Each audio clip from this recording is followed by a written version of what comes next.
Good evening and welcome, everybody. Thank you for taking the time out of your night to join us for our public hearing tonight. This is a public hearing for an Eagle Industrial National Pollutant Discharge Elimination System, or NPDES, permit application submitted by DTE Electric Company. This is for NPDES permit number MI0037028. Newport, Monroe County. My name is Ryan Blazik. I'm with Eagle's Environmental Support Division. I'm just going to be the moderator and hearings officer for tonight's hearing. Before we get too far, just want to go through the agenda for tonight. I'm going through the introduction right now. A big thing to keep in mind is that there's two parts to tonight's hearing. We're going to start off with an informational session. That's where Eagle staff are going to provide a presentation and information on the program and application. And followed by that will be a question and answer session where you'll have an opportunity to ask questions related to this project and application. Then we're going to go through the second part, which will be the ways to submit an official comment and the official hearing where you can make a statement for the record on this application, and everyone will have a chance to make that statement. And we'll also go to or talk about who to contact for further questions in case that you have those in follow-up to tonight's hearing. In case you haven't joined us for an Eagle hearing before, online, all lines are going to be muted during the hearing, so you'll be able to hear us, everything we say, but we can't hear you. That is until it's time for you to make your statement or ask a question, and we'll go through how to do that when the time comes. You can submit questions anytime using the Q&A box in your Zoom toolbar, but we'll wait until that Q&A session at the end of the presentation to answer those questions. That should go to about 6:45 or earlier if we finish with questions earlier than that. And then also, just so you're aware, we are recording this hearing and it will be posted on our YouTube channel in a couple days in case you want to forward it on or watch it again. All right, at this point, I would just like to introduce our other Eagle staff who are with us tonight on the line. Again, I'm Ryan Blazik. I'm the hearings officer, the Water Resources Outreach Specialist. We have Chris Alexander, who is the permit section supervisor on tonight. We have Tarek Buckmaster, the industrial permits unit supervisor, on as well. And then we have Caroline Wolf, who's a permit writer for this permit in the industrial permits unit for Eagle. We have Tiffany Myers with the Jackson District office. And I'm sorry, I just noticed your last name is spelled with an E. Sorry about that, Tiffany. And then we have Alexandria Seeger, who's a compliance staff with the Jackson District office. So welcome to you all. We're going to go ahead and get started with that presentation. And I believe Caroline is providing that presentation tonight. So I have your slides here, Caroline. If you just want to let me know when to move on to the next slide, we'll start rolling. All right, sounds good. Good evening, everybody. Again, my name is Caroline Wolf, and I am a permit writer in the Industrial Permits Unit in the Water Resources Division. Today, I'll be presenting on the proposed reissuance for the NPDES permit for DTE Electric's company's Fermi 2 power plant. You can go to the next slide. Before jumping into the permit, I wanted to provide some more background information about the Industrial Permits Unit and where we fit in Michigan's government. We are a part of the Department of Environment, Great Lakes, and Energy, or EGLE. EGLE's job is to protect Michigan's environment and public health by managing air, water, land, and energy resources. Next slide. Within EGLE, we are part of the Water Resources Division. Water Resources Division is tasked with ensuring Michigan's waters are safe and clean for what we call protected uses, which include things like drinking, recreation, fishing, and a healthy overall aquatic ecosystem. Water Resources Division has a variety of programs such as wetland and floodplain regulation, critical dune protection, and permit issuance, which we'll discuss today. Next slide. We are part of the permits section, which is responsible for issuance of all wastewater discharge permits to both surface and groundwaters of the state of Michigan. The Industrial Permits Unit issues National Pollutant Discharge Elimination System, or NPDES, permits for wastewater discharges from industrial and commercial facilities to surface waters of the state under the Federal Clean Water Act and state law. This includes a wide variety of facilities such as steam electric power plants, sand and gravel mines, manufacturing facilities, contaminated groundwater treatment systems, and construction projects, just to name a few. Next slide. We issue permits under the National Resources and Environmental Protection Act, or NREPA 451. Part 31, Water Resources Protection of NREPA, regulates all wastewater discharges in the state of Michigan. Within Part 31, there are a number of rules that have been promulgated. In particular, we operate under the Part 21 wastewater discharge permit rules that set out standards for NPDES permits, and the Part 4 water quality standards and Part 8 water quality-based effluent development for toxic substances rules, all of which allow Water Resources Division to implement the law. That is, they provide the specifics of how to do it. Next slide. Industrial Permits Unit issues industrial surface water permits only, and today we will be discussing industrial surface water discharge permits only. We like to remind people that an industrial surface water discharge permit does not eliminate the need to obtain any other permits or approvals from other units of government. The industrial surface water discharge permit is just one piece of a big puzzle.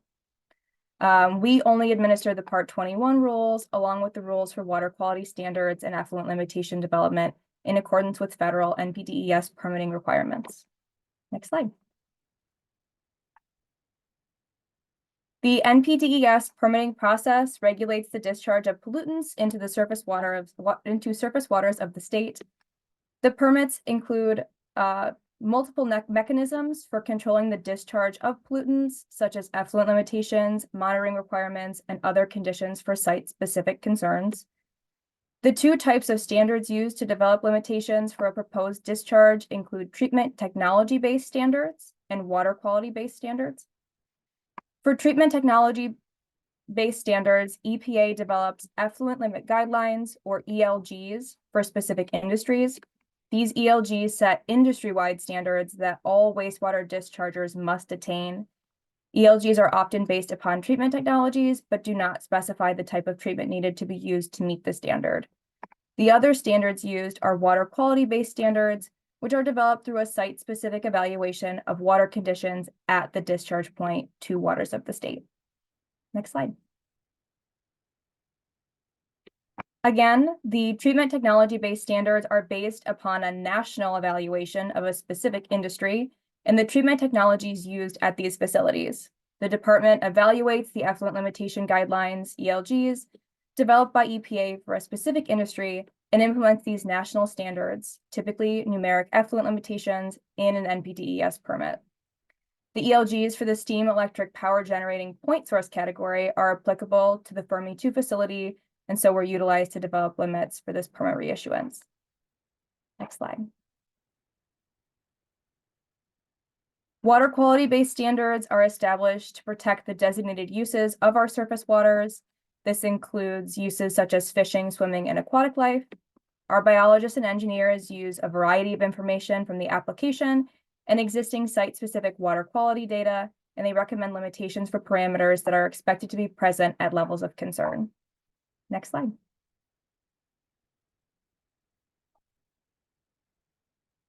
In general, draft NPDES permits are developed using information submitted in the application documents and recommendations provided from the water quality-based reviews and treatment technology-based reviews.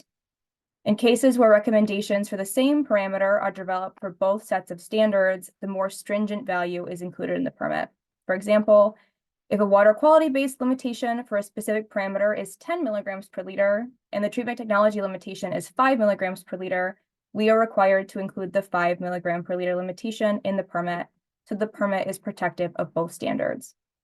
Other monitoring requirements and effluent limitations included in the permit are also reviewed for consistency with other similar types of discharge. Next slide. During each permit reissuance, the department reevaluates information on the discharge from the facility, reviews any permit violations, and conducts site inspections. The department then determines whether any requirements need to be added to the permit to meet permitting requirements or to protect water quality. Also, the department will remove any requirements from the permit that have been determined to no longer be necessary to ensure the discharge meets standards. Next slide. Now, with all of that in mind, we can move on to the proposed reissuance for the NPDES permit for the Fermi 2 power plant. On this slide, there is a map that shows the outfalls and surface water intake locations. Outfall 1 and 13 both discharge into Lake Erie. Outfalls 9 and 11 discharge to Swan Creek, and then the intake also pulls from Lake Erie. Next slide. The DTE-Fermi 2 power plant started operations in 1963 and has held an NPDES discharge permit for over 50 years. The NPDES permit has been reissued many times since its initial issuance. And instead of going over the entirety of the permit, I am just going to review the modifications made to the previously issued permit during this reissuance process. Outfall 1, monitoring point 1A. For that, the effluent limitations and monitoring frequency for total phosphorus has been revised, and reporting requirements for chloride, sulfate, and whole effluent toxicity have been added. At outfall 1, monitoring point 1E, the maximum monthly average limitation for total copper and total iron have been added. At outfall 9, monitoring point 9A, maximum monthly average limitations for total iron and reporting requirements for chloride and sulfate have been added. And at outfall 11, monitoring point 11A, reporting requirements for chloride and sulfate have also been added. Next slide. The intake structure monitoring requirements now include intake flow and intake observation reporting. Several new permit conditions have been added, including the intake structure monitoring, which was included in the previous permit as intake screen backwash, outfall 000 and 11. Continuous monitoring, which is standard language included in all reissuances, and power plants PCB prohibition, which was included in the previous permit under Part IA1. Additionally, the cooling water intake structure condition was revised to include updated language. Next slide. So now that we've reviewed the modifications made to the previously issued permit during this reissuance process, I wanted to address some of the comments received on the draft permit during the public notice. We will start with the comments regarding the discharge of rad waste wastewater. Treated rad waste wastewater is discharged through outfall 1 and monitored at monitoring points 1D and 1A. The image on the right is a generic diagram of a steam electric power plant. There are two circuits. The first of these, shown in pink, is for water that is directly heated by the reactor.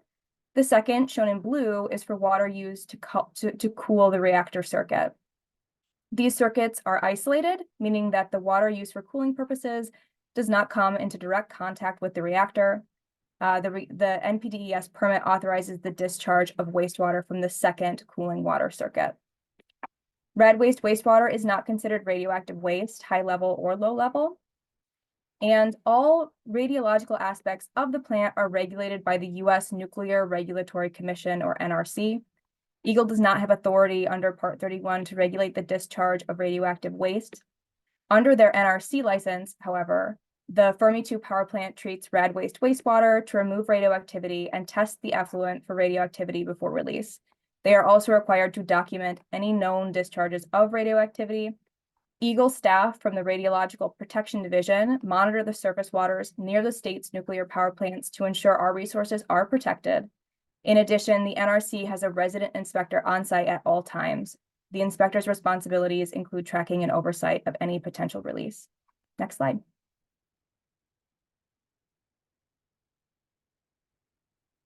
Now we can move on to the comments regarding PCBs and temperature.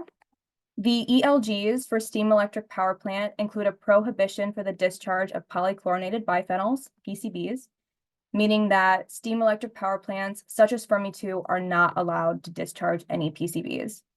With their next application for reissuance, consistent with previous permit reissuances and permits for other power plants, DTE is required to submit written confirmation that no PCB compounds have been or will be discharged to surface waters of the state from Fermi 2. Regarding temperature is currently monitored at outfall 1, monitoring point 1A. The biologist reviewed temperature discharge data from the term of the current permit. The department determined that based upon previous discharge temperatures, there is no reasonable potential for temperature to violate water quality standards in the outfall 1 discharge. That concludes the brief overview of the proposed reissuance for NPDES permit for Fermi 2 power plant. Before we go into the Q&A, I just wanted to address how to submit some comments in MI0037028 for anyone interested in submitting comments after the public hearing. You should start out on the MI0037028 homepage, which looks like this, and then you can select the public notice search option, which is outlined in green. Next slide. That should take you to a page that looks like this. You can type DTE into the site search box, which should pull up the DTE-Fermi 2 power plant public notice of the public hearing. And then in that same row, you can select the view/submit comment button. Next slide. That'll take you to this page, which from the tabs above, you can select documents, which will show you all of the draft permit documents, everything involved in the development of the draft permit, or you can just select add comment, just pointed to there. Next slide. And then that will take you to the submission form. The only required fields are your name, email, and comment. There are a few other things you can fill out, including a Dropbox if you have any attachments. But once it's filled out, you can just click submit. That is it for me. I'm gonna hand things back over to Ryan. Thank you, Caroline. Yeah, now we're going to get into the question and answer portion of tonight's hearing. Just a couple things to keep in mind. One thing I wanted to note is that we are going to put a link to the chat in the chat to make a comment, and so you'll have a link to that tonight as we go through it. But yeah, can obviously go and follow those steps in the MI0037028 website if you're not able to do that tonight. How to ask a question. So we're going to do this a couple ways. You can either type your question in the Q&A box, and you'll see your Zoom toolbar at the bottom, Q&A. Type your question in there, send it to us. Also, if you want to ask your question verbally, you can click the raise hand icon at the bottom of your screen. That will raise your hand in Zoom, and we'll call on you, kind of going back and forth between the Q&A box and the raise hands. If we have anybody on the phone, I'm guessing we do, and you want to ask a question, you can select #2, and that will raise your hand in Zoom, and we'll call on you using the last 4 digits of your phone number. And again, we're going to do this Q&A session until about 6:45 or until we run out of questions. A couple things to keep in mind are that if you have questions related to the permit application, the draft permit, the NPDES program, that's primarily what staff will be able to answer. And then also, if you have a statement that you want to make, just a reminder that the statement part is going to be after this. So if you have a comment and a statement, that's going to be the next part of tonight's hearing. This is for if you have a question. So you can send those questions in, and we'll ask that of our panel. So it looks like our panelists have their cameras on, they're ready to answer. So I'm going to go ahead and start to go through. And I should also mention, we're going to go through the instructions on how to make a public comment a little bit later. So we'll explain how we're going to do the comment part later, just as we did for this question and answer session. All right, is the nuclear power plant currently functioning, or is this permit a step in getting it going again? The power plant is currently functioning. I think that I mentioned that they started operations in 1963, and to my knowledge, I don't think that they've taken any breaks in operations since then. Okay, thank you. This one is, I think, a little bit outside of the permit scope, but let me know if you know the answer. Is DTE-Fermi 2 part of the U.S. Fish and Wildlife Service Saginaw Bay to Western Lake Erie Blueprint project? That says the project is being developed now by a consultant who has inventoried all the wetlands and coastal resources in Saginaw, Western Lake Erie Basin. And will be published in early 2024. Does anybody happen to know if we don't have a representative for the facility on? So, okay. All right.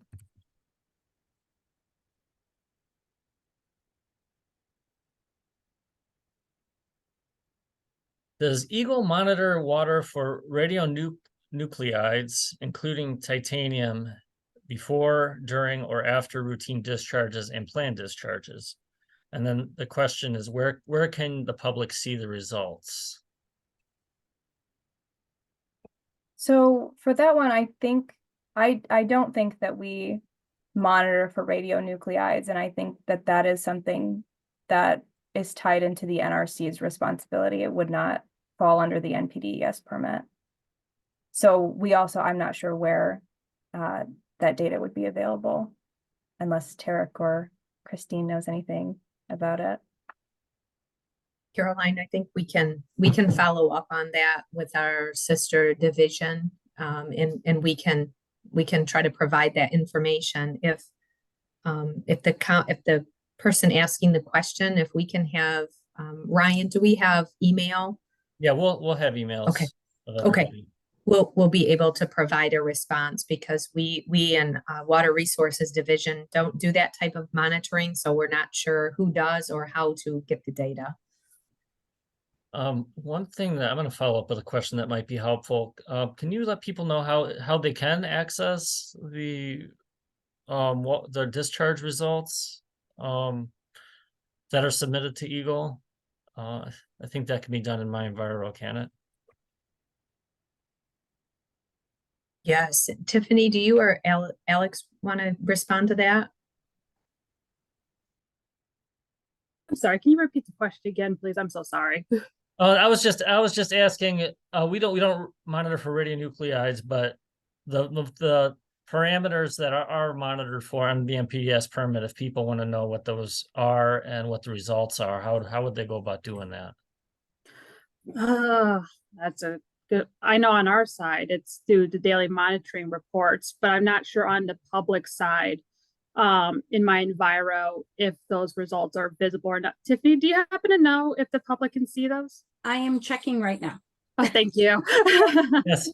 Well, we can move on to the next question, and then if you have any additional info, just feel free to chime in, Tiffany. Okay. Please explain how rad waste isn't considered radioactive. Is it because it is not radioactive at all, or because you choose not to consider it radioactive? Tarek, do you want to take that one? So in just our discussions with staff from a radiological protection group in Eagle, it's very low level radioactive levels. It's not classified as high or low levels, and we don't have the details on how that treatment is conducted, but it's maintained by the NRC and the staff on hand. So we can provide a little additional information in our responsiveness summary that we'll be providing when we do have a final permit decision.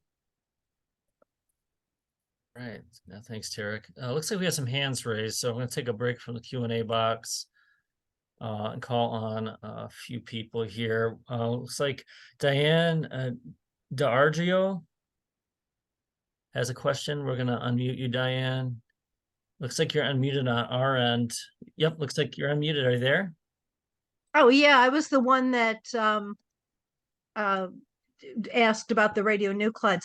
I thought that I read in the Eagle division responsibilities that you are responsible for some monitoring of radionuclides.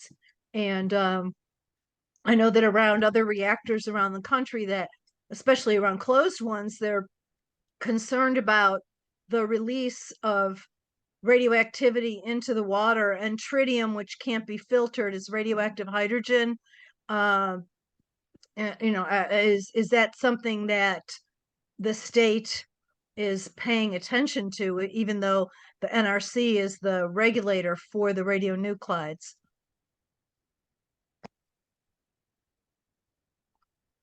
Tarek, do you want to take this one too? Yeah, and again, we're not familiar with what exactly is being monitored by the staff of Eagle that do that, the radiological protection group. So we'll follow up with them and provide that information in our official response. Thanks. Yeah, thanks for your question, Diane. All right. And then we have another question, Jesse, Deer and Water. We're going to unmute you. And you can unmute yourself by selecting the microphone icon at the bottom of your screen, and then you will be able to ask your question. I think that's a mistake. I might have. I was actually just waiting for the comment time. Okay. I just came to give my comment, but I appreciate everything you guys are presenting here and everything. Okay. Yeah. Thanks, Jesse. We'll call on you during that public comment portion.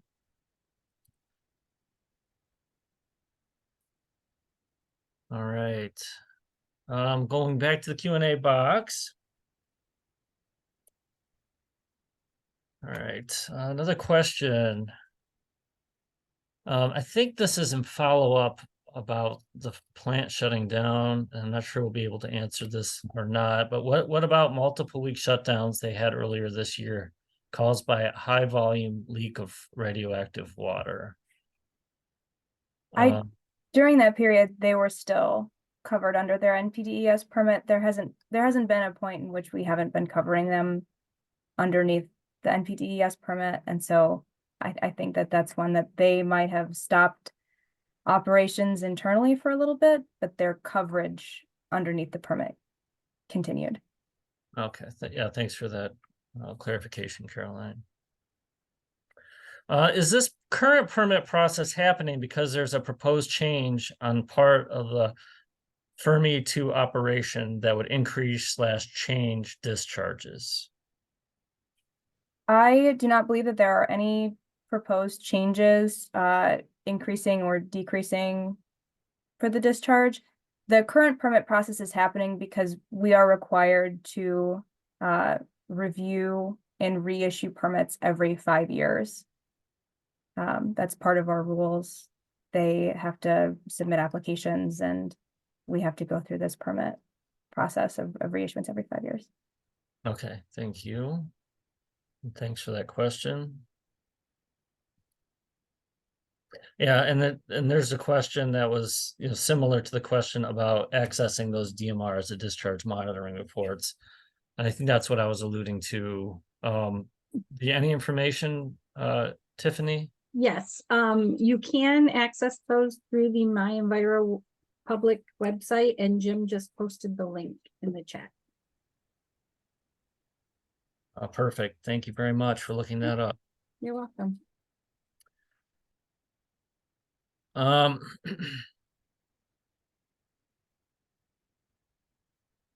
right, this is a question related to the overall function of the facility. It's concerning monitoring that Eagle staff isn't familiar with what's being monitored by the NRC and where the information is available. And it asks if it's appropriate Eagle to fully understand all potential environmental effects. So I don't know if you want to go into the permitting process at all, or this part of it. I think this permit is for the discharge specifically. I don't know, any thoughts? So like I mentioned in the presentation, we are only allowed to, our permits only pertain to the Part 21 rules, or Part 21. And that does not cover radioactivity. We aren't allowed to do anything with radioactivity. However, there are aspects of Eagle that do deal with radioactivity, and they are likely more aware of what's going on there. And so we will be following up with them and including that in our response. Yeah, there are different divisions of Eagle that do and perform different functions. Thank you, Caroline. How often does Eagle monitor local bodies of water?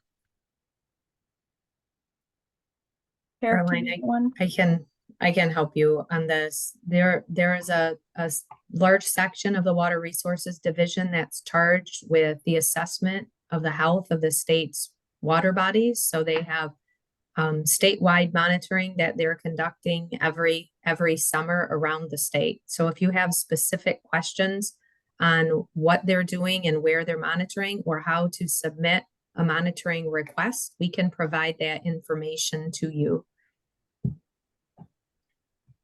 All right, thank you. I'm gonna read this next question. I suspect it's Eagles Rad Unit that would know this, but what sorts of studies on the effects of the discharge have come about over the previous 5 years related to that, is part of the Part 21 monitoring to take into consideration the detrimental effects of rad wastewater on wildlife? Part 21 does address the detrimental effects of rad waste on wildlife, because it addresses how, monitoring and limitations for facilities that, I'm sorry, I lost my train of thought. Tara, can you take it? I'm sorry, Ryan, can you repeat the question? Yeah, so what sorts of studies on the effects of the discharge have come about over the previous 5 years? Question. And then related to that, is part of the Part 21 monitoring to take into consideration the detrimental effects of rad waste on wildlife? Second part of the question. So for this facility, it's considered a primary facility, so they have to do an effluent scan for each application.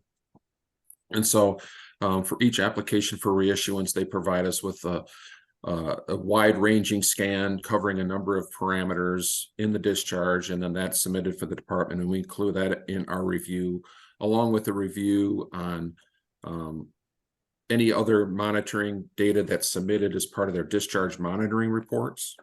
We also have conducted compliance sampling inspections at the site, where the department collects samples and analyzes those, and that information is also reviewed. So all of that information is compiled each 5-year term and reviewed, and then the appropriate monitoring requirements are revised in the permit, which for this reissuance, Caroline already went over those changes that we're proposing on putting in the permit this go around. All right, thanks, Tarek. I have a raised hand, so I'm going to go back to the raised hand. Alan Haber, we're going to unmute you, and you can unmute your microphone and ask your question when you're ready. Okay, well, thank you. I've followed Fermi too for since it first happened, and while you're dealing with the minutia of keeping it going, my question is, what would it cost actually to close this plant down and clean it up and have it not be functioning and producing any of its offspring? And what would be the cost of replacing the output, the energy output of Fermi 2 with renewable solar or wind? Is that kind of ultimate question in the background of what you are doing? It must be research somewhere or another. That is not something that we would handle or address. And since we don't have a representative from the facility, we wouldn't have any information on that. Unfortunately, I'm sorry. No guess. Okay. Thanks for your question, Alan. So I'd like to add something. Yeah, our review is specific to just the discharge, the NPDES permit for this facility. But as far as the power production, the long-term planning, that is something that is reviewed and determined by the Michigan Public Service Commission. So there's a separate process and evaluation that they do looking at the 50-year plan of power production in the state. So that is something that is publicly reviewed and approved, and there is a public participation component of that review. All right, thanks, Tarek and Caroline. All right. Next question. Earlier, you indicated that the discharge D001 was in compliance with state water quality limits for temperature. Were you saying that they were in compliance with the actual point of discharge or at the edge of the thermal mixing zone? So I think this relates to the compliance point for temperature at that outfall. Anybody know that? Or they're in compliance at the actual point of discharge. They are required to monitor at the point of discharge. And then in terms of the edge of the thermal mixing zone, that would be determined when we have people go and sample the receiving water, Lake Erie. We do have our biologists that do an evaluation of the temperature data that's submitted though, and they do an evaluation for the allowed mixing zone. So for this facility, they can increase the temperature at the edge of the mixing zone up to 3 degrees. So that's the criteria that they use, looking at a 10-to-1 mix for the discharge into the surface water. So that's the evaluation that's conducted, and the discharge from this facility is well below that level that's allowed. And primarily it's because this facility uses like the best available technology available for these types of facilities, which is a closed cycle cooling system. So with a closed cycle cooling system, you have a much lower volume of water that's being utilized because it's recirculated in the facility. And then there's a much reduced discharge of that with a reduced temperature because of the different cooling systems that they use. So there's a much less of a concern for temperature from a closed cycle system than from some other types of systems. All right, thanks, Tarek. The next question is related to the changes to the permit that are in the draft. Do the new guidelines you're pursuing mean that what is currently in place and has been part of the 5-year process has been deemed inadequate? If so, what potential detrimental effects may have been missed? At the time of issuance, the original permit, the permit that's currently in effect, was updated to our standards. The only reason that we are proposing new guidelines and putting new things into the permit is because those standards have changed. And so in terms of detrimental effects, it's not something that we necessarily, we take them into consideration now at the reissuance. However, at the time of the original issuance of the currently in effect permit, it was meeting requirements. But that's why we go through the 5-year reissuance period, is to address anything that has changed with our rules or our guidelines. Thanks, Caroline. Looks like we have had a raised hand. Let's see here if I have any. Oops, yep. Jesse Collins, I'm going to unmute you to ask your question, and then feel free to unmute yourself and ask when you're ready. Okay. Yes, I was wondering what Fermi did with the waste, the radioactive waste that was leaking from the coolant that was over 2 gallons a minute, and they had to shut down to repair that. And so what did they do with that water? Derek or Christine, you want to take this one? Tarek, or Tiffany, I'm not aware of any leak of this material. Are either of you? No, I'm not either. No, neither am I. All right. I'm assuming Eagles Rad unit may have had involvement with that potentially.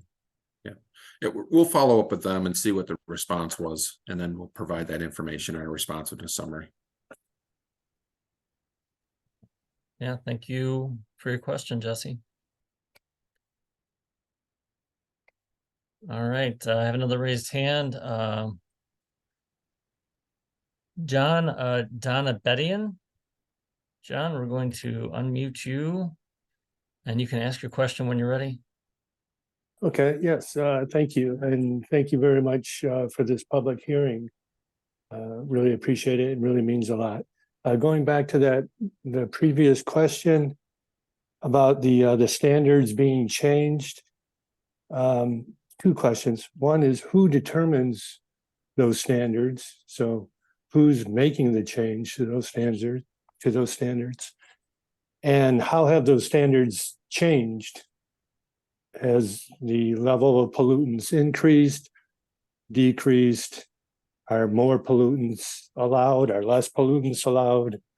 just kind of explain that so that we have a better understanding of what this new proposal is really proposing. I'll Derek? respond to this. Yeah, I'll respond to this one. So, when we reissue a permit, it's only effective for 5 years. And one of the main reasons for that is so that the department can conduct a review every 5 years to make sure that the permit reflects standards and that any necessary changes are incorporated into the permit. So sometimes that's just based on monitoring. If there's been an increase in concentrations for some pollutants that when we issued the permit 5 years ago and they've increased and now there's a significant concern, we can address those issues by possibly putting in more monitoring or adding effluent limits or making more restrictive limits in the permit. Then there's other conditions too. So for this facility, they have a cooling water intake structure. And when the permit was issued the last time, we didn't do or let me restate that and say that EPA promulgated rules specific to cooling water intake structures recently, and when the permit was last issued, it wasn't reviewed under those regulations. But now that those regulations are in place and that permit's being reissued, the department's including the requirements of those regulations in this permit. So there's new regulations that are appropriate to include in the permit. So that's typically what it is. It's, sometimes the department has different standards that have been implemented. So we've recently implemented a chloride and sulfate water quality standard. So when the permit was issued last time, we did not have standards for those parameters.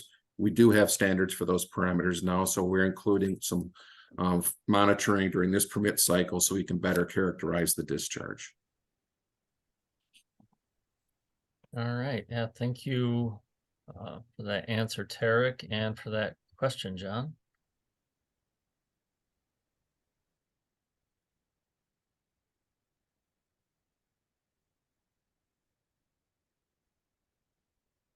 All right. Oh, John, I think I just lowered your hand and you re-raised it. Did you have something else you wanted to say, John? Or did I? Well, I'm still, I want to just be clear exactly how much it is being proposed.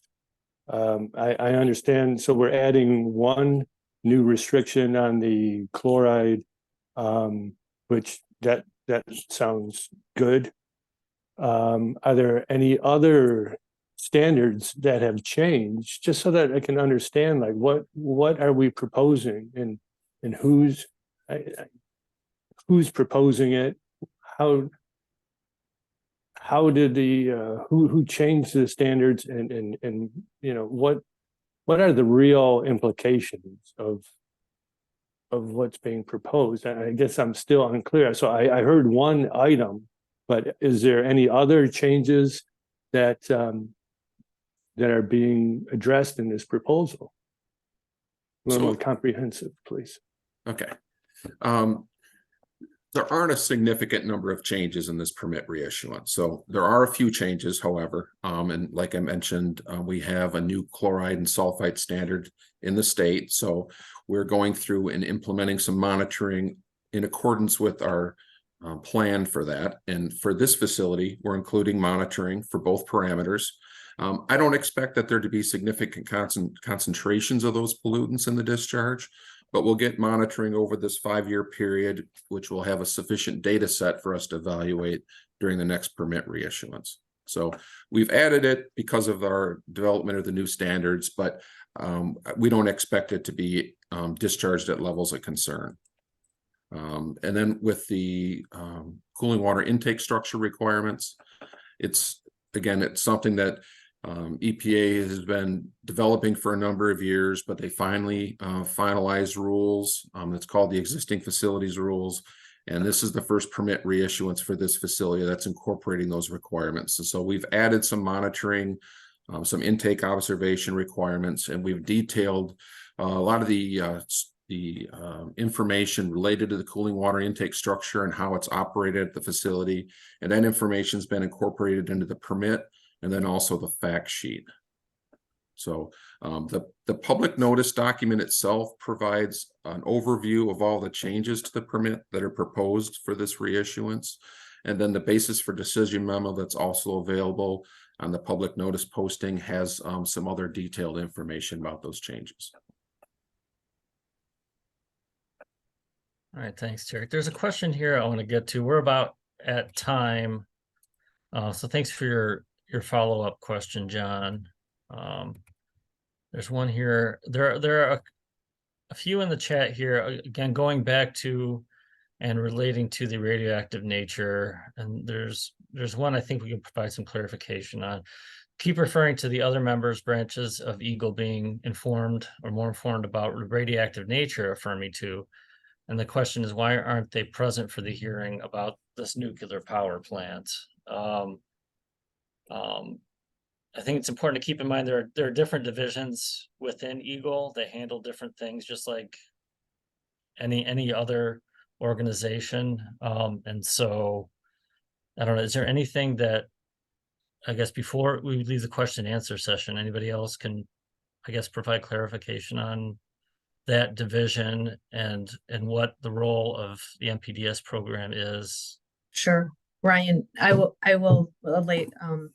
add to what you've explained about the various divisions within the department. So the National Pollutant Discharge Elimination System permit regulates discharges of wastewater. Caroline outlined that these permits do not allow the discharge of radioactive waste. Our rules do not allow it. And so this permit action is not about radioactive waste. So that's why the folks you have here tonight, we administer water pollution permits under the Federal Clean Water Act and state law under Part 31. So we heard the questions and we really appreciate them. We've taken several notes and we'll make sure and provide information on the questions that you did ask. But since we are not the regulatory folks available and authorized to answer those questions, we'll need to contact our colleagues in the other division and follow up. All right, thank you, Christine. I think that was really helpful. I also wanted to let you know we will be following up a little bit later on with contact information if you have follow-up questions, and I will be providing all of your questions typed in the Q&A box to this panel.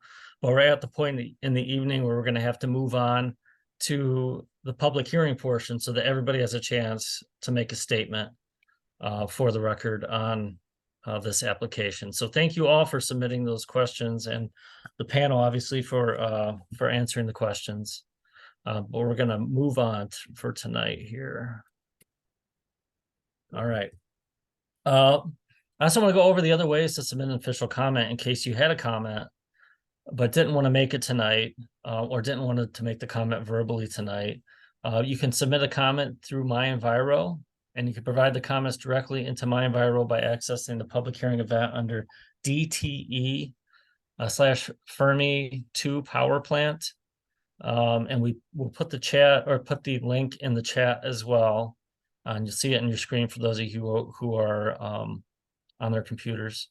Or you can also make comments by mail to Caroline Wolf, that's Water Resources Division, to Eagle, P.O. Box 30458, Lansing, Michigan 48909-7958. And the comment period will be open until Friday, December 1st for additional comments. All right, so with that, we're going to kick off the hearing portion. I have some instructions to read before we start taking your statements. So, and the procedures for the hearing.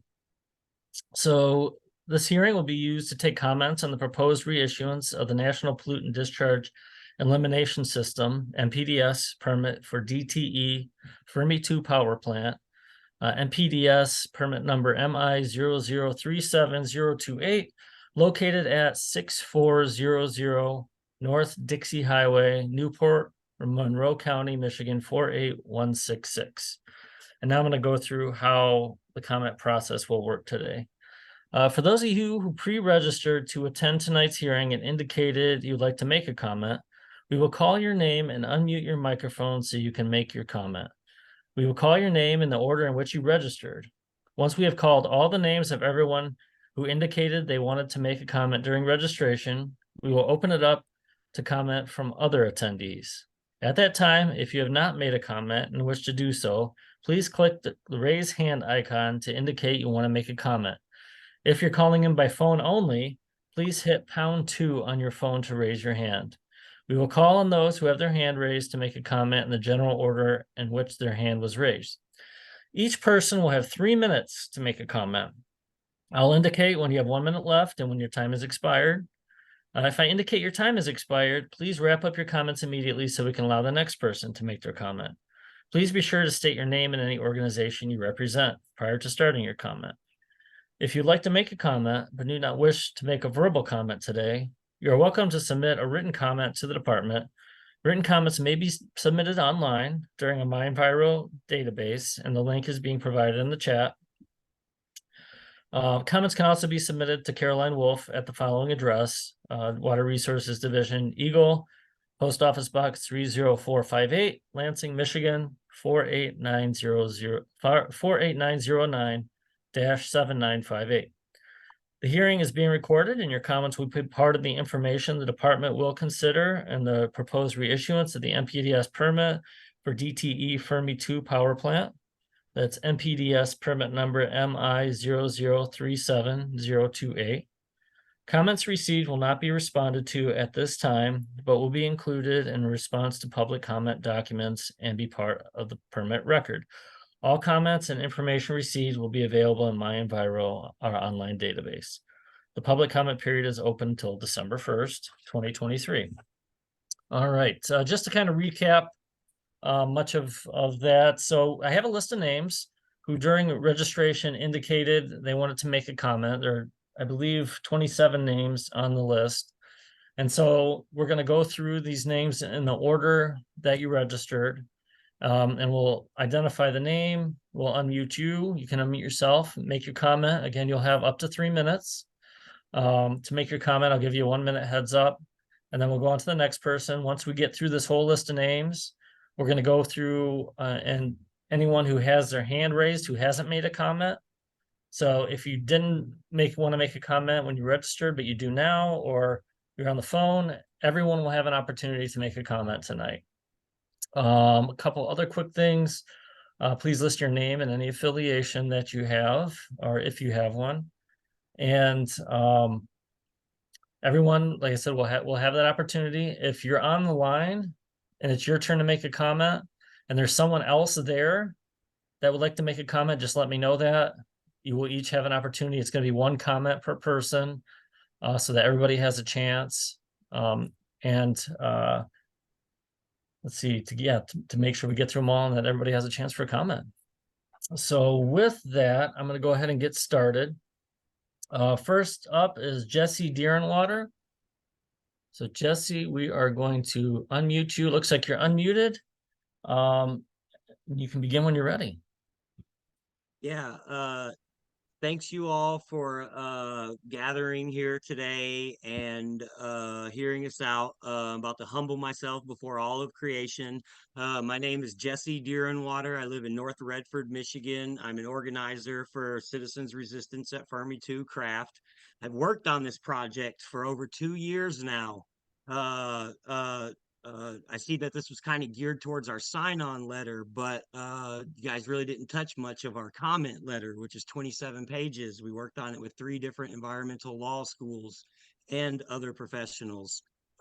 Sorry. So anyway, I'm a father of 3. I'm a member of the urban Indian community here in Southeast Michigan. I'm also a member of a federally recognized tribe, the Cherokee Nation of Oklahoma. As a human being, I have a deep affinity for the natural world and all the beings of it.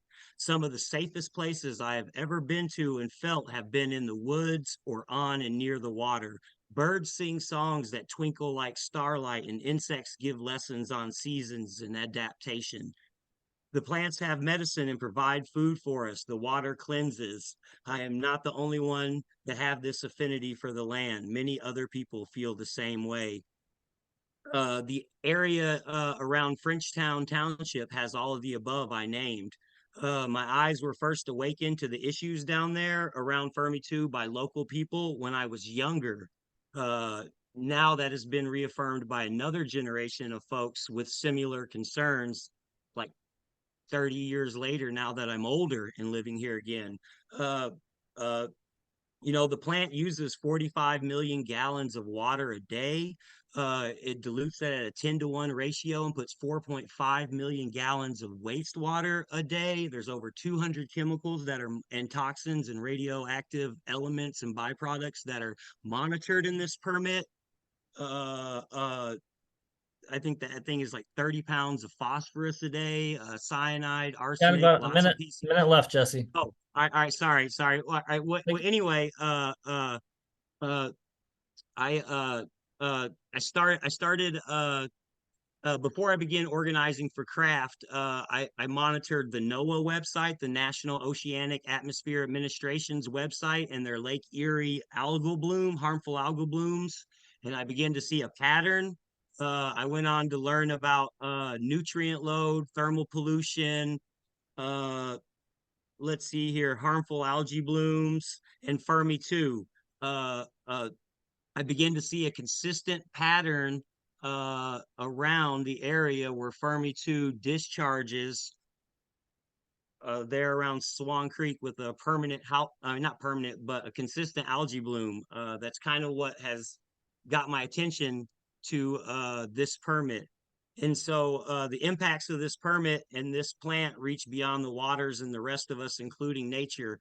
We're pushing the limits of our ecosystems and waterways. And and you're what at, they you're can at time. take. I think you're wrapping up anyway, Right. but you're at time. Yeah. I totally am, because we're literally putting our faith and calling on you to do the right thing for the people, the environment, the Great Lakes, and energy.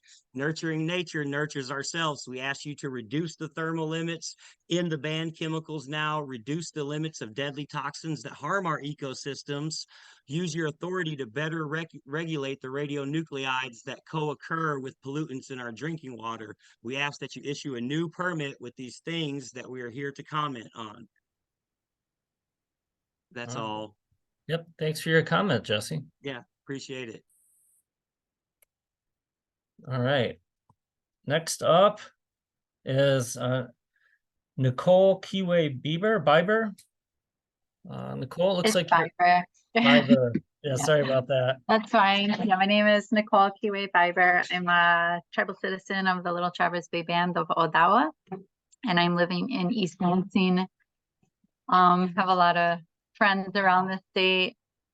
I think what stands out to me, and I appreciate you all answering the many questions I put out. You made things a lot clearer.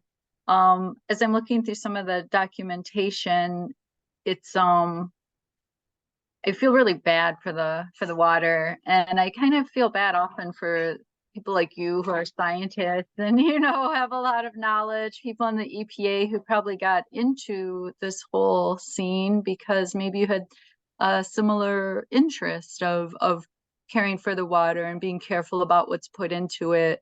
But unfortunately, it seems like the permitting processes that allow some of the detrimental effects Jesse mentioned to occur, it's sort of like it's because our efforts for looking out for the public, looking out for the interest of clean water are sort of consistently taking a back seat to what industries, in this case DTE, really need to have happen, and for us to basically sacrifice. So there's the effects on the water, like the algal blooms, and that's a pretty big sacrifice for people who maybe probably would prefer, to be able to swim in a lake or have the beautiful scene that maybe they grew up with and would prefer, to sort of depart this world with, of that's what home looked like, and have that for their children. But also thinking about the water, just looking how this plant is right by Lake Erie on that map, it's just shocking that that's not enough of a visual to say that's probably a bad idea to have something that just discharges all these things. And you have a little addition of a new regulation, and like, okay, so we're looking for that now, but it's just sort of like these tiny bits of what's And you have about a minute, The majority of being like what's allowed to go into the water, I think is just something that'd be really you have about good a for us minute to get left, away from. Nicole, just a heads up. 1 minute, you said? Yeah, so sort of like this approach of the permitting process seems to be like, how much can we get into the water before it's like, that's just too much? And it's already too much for that lake. It's already too much for the stream, that Swan Creek that it goes to. It's too much for the wildlife that I'm sure are detrimentally impacted. And so if we were to look more so at like, what are the effects on wildlife? I'm sure it's not positive. And saying like, let's say we're not going to sacrifice that anymore just because, you know, it's to the convenience of DTE. So I really hope that, you know, as professionals, as people who are, you know, entrusted with looking out for the public interest, for the good of our water, I really hope to see things change where what the measure actually is what's good for the water, for the people, and for the wildlife. Miguel. All right, and you're right at time, Nicole. Thanks for making that comment. All right, next up is Jim Sherman, and then after Jim, it's going to be Rita Mitchell. So Jim, it looks like you're unmuted. You can begin when you're ready. Well, thank you very much. Good evening, folks. I want to thank everyone for being here. My name is Jim Sherman. I am one of the co-chairs of the Citizens Resistance at Fermi 2. I want to thank Eagle and all the participants here for engaging in this important hearing. I'm a resident of Waterford and live just under 50 miles from the plant, so it affects me directly. Living in Ann Arbor as a young activist in 1994, I was shocked to hear of the Christmas Day 1993 accident at the troubled Fermi 2 nuclear power station. I was shocked not only by the severity of the accident, but how little media coverage it garnered. I was also shocked to see how much of the press reporting on the incident, what little there was, seemed to downplay it. That will be 30 years ago this Christmas. I find it even more shocking that we are still dealing with this nuclear monstrosity's impact on the environment, public health, and the public discourse to this day. Just recently, Fermi was down for weeks with a high volume leak of radioactive water that had persisted for months. It had started early in the year at under a gallon per minute, and the plant was down for 2 weeks to try and seal up that leak. We don't have much information on how that water was treated. Yet the Michigan legislature has just declared nuclear power to be clean energy, so this hearing couldn't be more timely. We ask, how is this clean? This water permit makes it clear that this is not clean. Dozens of highly toxic chemicals discharged into Lake Erie is not clean. Limitless hot water into a shallow, algae-prone lake is not clean. No accounting or limits on releasing radionuclides is especially not clean. And I understand that your department is only responsible for the water discharge, and it does not include monitoring or being responsible for radionuclide or other radioactive outputs. But you need to know that the NRC is not adequately monitoring these pollutants.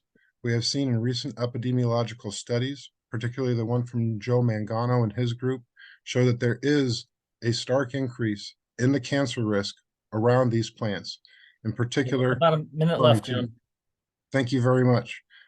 So we want to urge you to not only take a strong look at your personal responsibilities in protecting our lake that provides drinking water for over 11 million people, but to take a serious look at the irresponsible actions of the NRC and how they are making your job quite impossible. Radiation is a silent killer. You cannot see it, smell it, feel it, or touch it. But studies around the Fermi 2 plant have shown that there is an impact on public health. We urge you to demand better. We know that you're only in charge of the water permit, but the fact is that we have better options.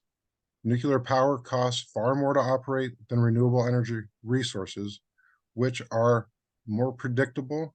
They do follow the weather. When air conditioning peaks, solar peaks. And when you're storms about come, time here, Jim, so it'd be great if you can wrap up your comments. And with that, I will say thank you for your attention. We appreciate the opportunity to engage your office, and I'll be making more complete comments in my written comments to supplement what we have submitted as an organization. Thank you again, and please take our water very seriously. Thank you. Yeah, thanks for your comments, Jim. All right, next up is Rita Mitchell. And then after Rita is Nick Schroeck. So Rita, it looks like you're unmuted. You can begin when you're ready. Hello, thank you. I'm Rita Mitchell. I'm a resident of Ann Arbor, Michigan, within the 50-mile zone of risk from Fermi 2. That is the reason that I'm concerned, but also it's beyond that. And I want to thank the speakers who've given comments so far, and also you for paying attention to this. And the part that I think I can add to this is that the issues are such that it does take a broader look.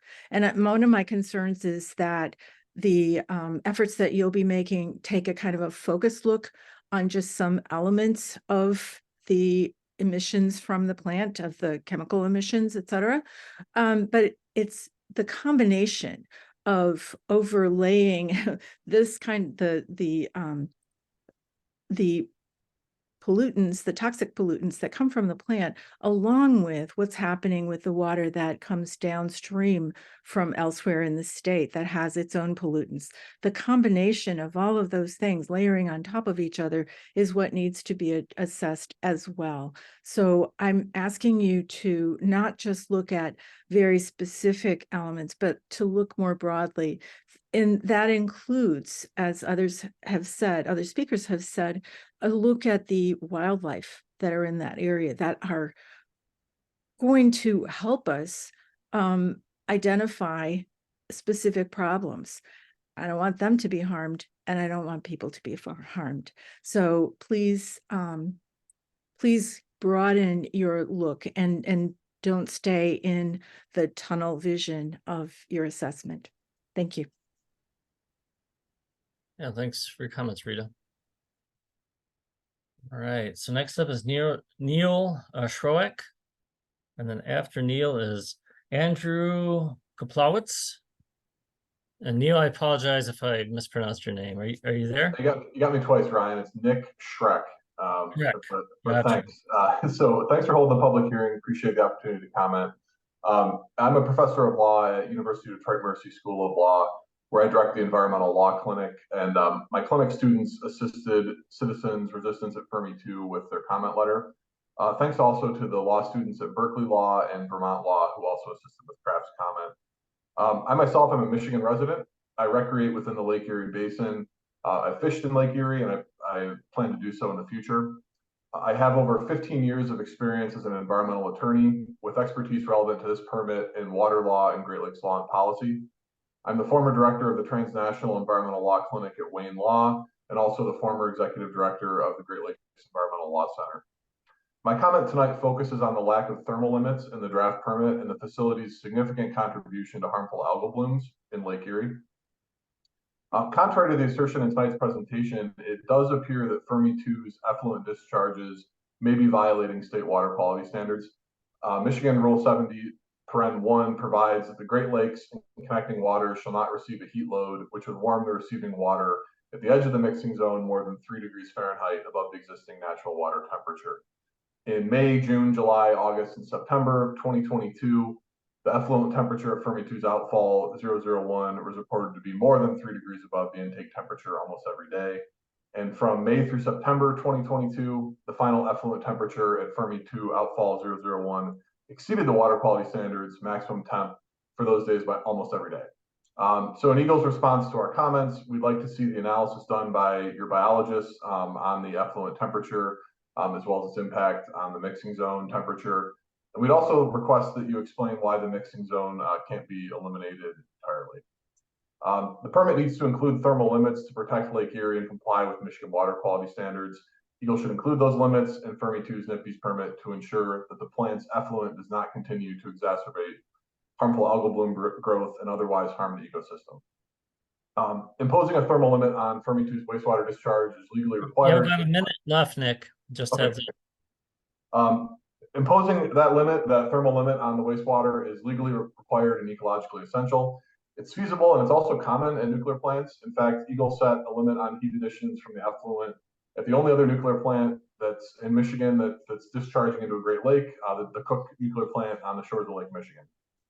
In addition to the thermal discharge limits, Eagle should require significantly more thermal discharge monitoring and reporting, as we outlined in Kraft's comment letter.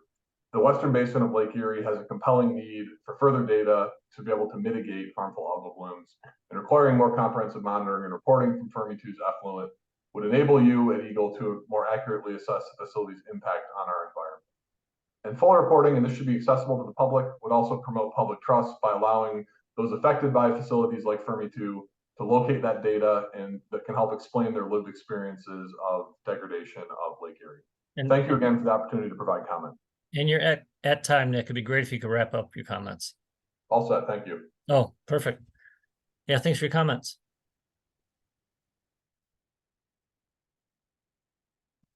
All right. It looks like we don't have Andrew Kaplowitz on the line. If you're on another login, feel free to raise your hand, Andrew. Otherwise, we're going to go to Philip Mancusi-Ungaro. So Philip, it looks like you are unmuted on our end. You can begin when you're ready. Yeah, I just unmuted myself. Can you hear me? Yep, we can hear you. All right. And thank you for getting my name perfect. It's unusual. Let me begin by thanking you for giving this opportunity to everybody to participate in this hearing. It's very important and critical for the public to get engaged, and it's interesting that this many people are involved. As you mentioned, my name is Philip Mancusi-Ungaro. I'm a licensed attorney. I'm barred in South Carolina. Wonder why I'm involved in this. I'm from South Carolina. I consult with environmental groups that provide advice and regulatory reviews for different groups, and I'll get to that in a second. I worked at EPA for 29 years in the regional office in Atlanta, where I was a senior water law attorney. I worked on NPDES state program reviews, NPDES permitting, enforcement, and water quality standards. I was also involved in Everglades restoration, which included a lot of nuisance toxic algae blooms, among other water issues.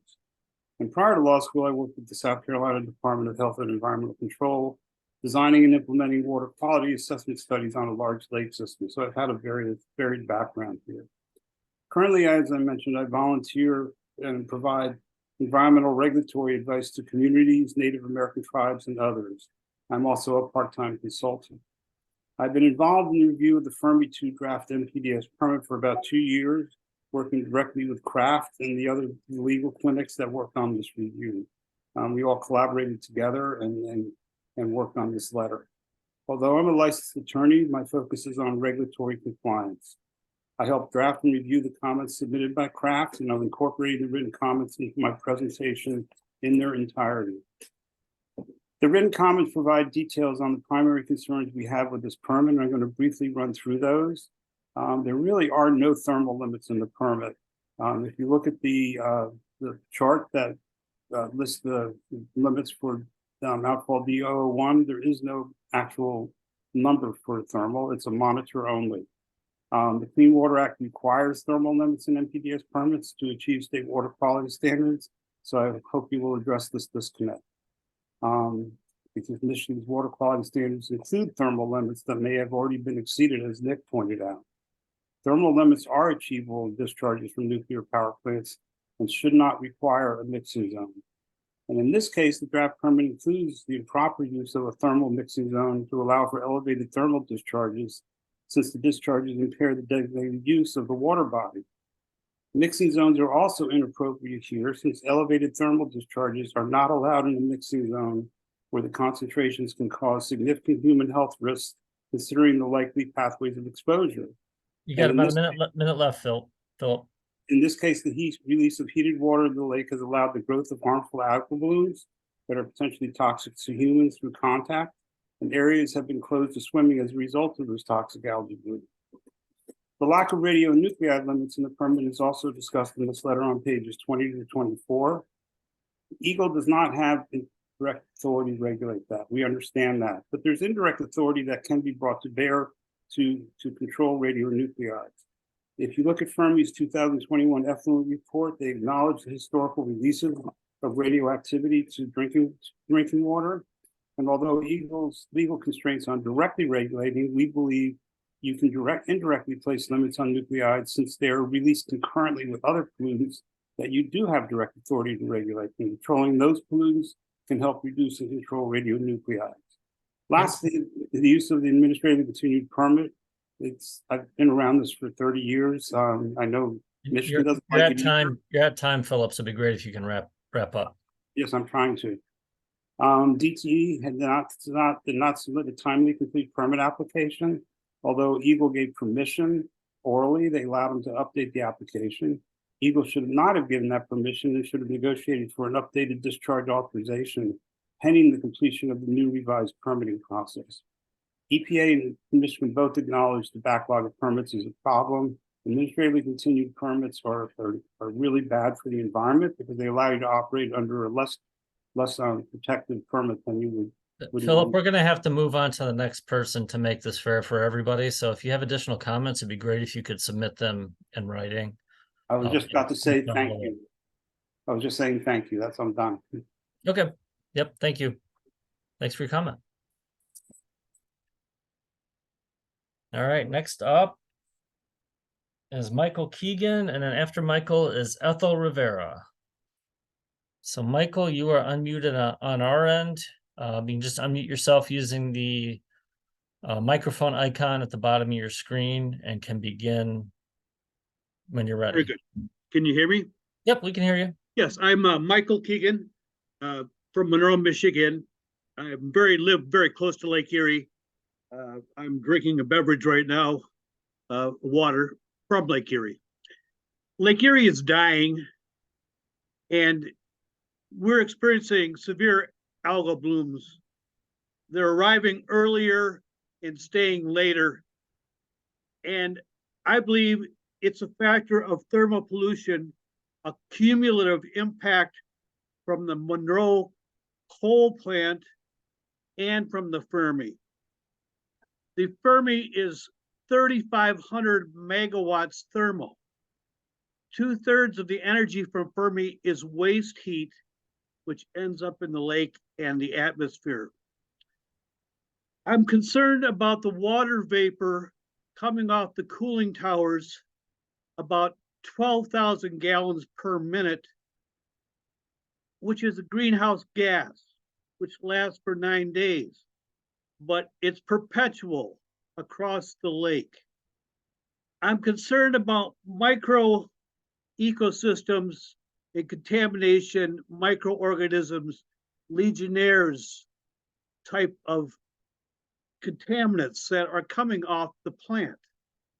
Does Eagle monitor the water vapor? Is that within your purview? Is a question I'd like for you to get to, not necessarily tonight.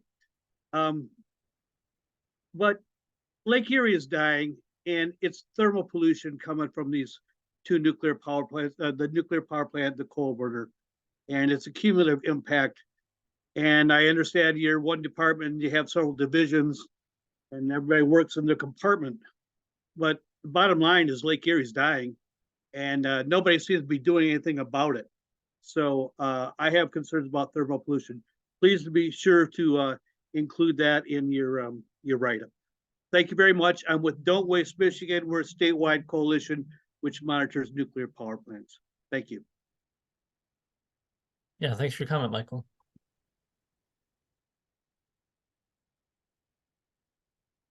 All right. Next up, Ethel Rivera, and then after Ethel is Jill Diamond. So Ethel, you are unmuted. You can begin when you're ready. Thank you. My name is Ethel Rivera, and I'm a member of CRAFT. I've lived in Southeast Michigan for many years, and my parents lived near Monroe in the 70s and 80s. My father loved to fish, but would not fish in the Monroe area waters of Lake Erie, as he considered the fish to be degraded and inedible, as the waters were too warm even then.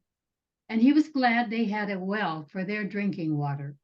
The Great Lakes Basin contains the largest freshwater ecosystem in the world, and nearly 40 million residents depend on its waters and their tributaries for drinking water. However, Fermi 2 has been polluting Lake Erie waters for years, dumping heated radionuclides and toxic wastewater and as much as 30 pounds of phosphorus per day, well above allowed limits, resulting in alteration of the heat exchange process and contributing to growing algae blooms. Eagle has already declared the basin an, quote, impaired waterway, unquote, under the Clean Water Act, recognizing that 45 million gallons of heated toxic water that exceeds allowed thermal limits are being dumped into Lake Erie. This heated effluent combines with river water originating from a neighboring county containing black water runoff from lagoons, cesspits, and fields containing thousands of animals and CAFOs, which is concentrated animal feeding operations, and huge amounts of hazardous contaminants from industrial waste centers, including PCBs. This runoff arrives via connected wetlands and the Raisin and other rivers in Lake Erie downstream, which, combined with the heated water from reactor cooling, results in toxic algae blooms. In 2021, the Water Quality Board recommended to the EPA that, quote, long-term exposure to radionuclides in drinking water may cause cancer, unquote. You still have 1 minute left, Ethel. Thank you. Stating that the bioaccumulation of radionuclides and their effects on the area's communities affect 10 million people that get their drinking water from Lake Erie. It also recommended that nuclear power plant operators, not any landowners or taxpayers, should pay for the long-term monitoring and any post-decommissioning remediation of contamination.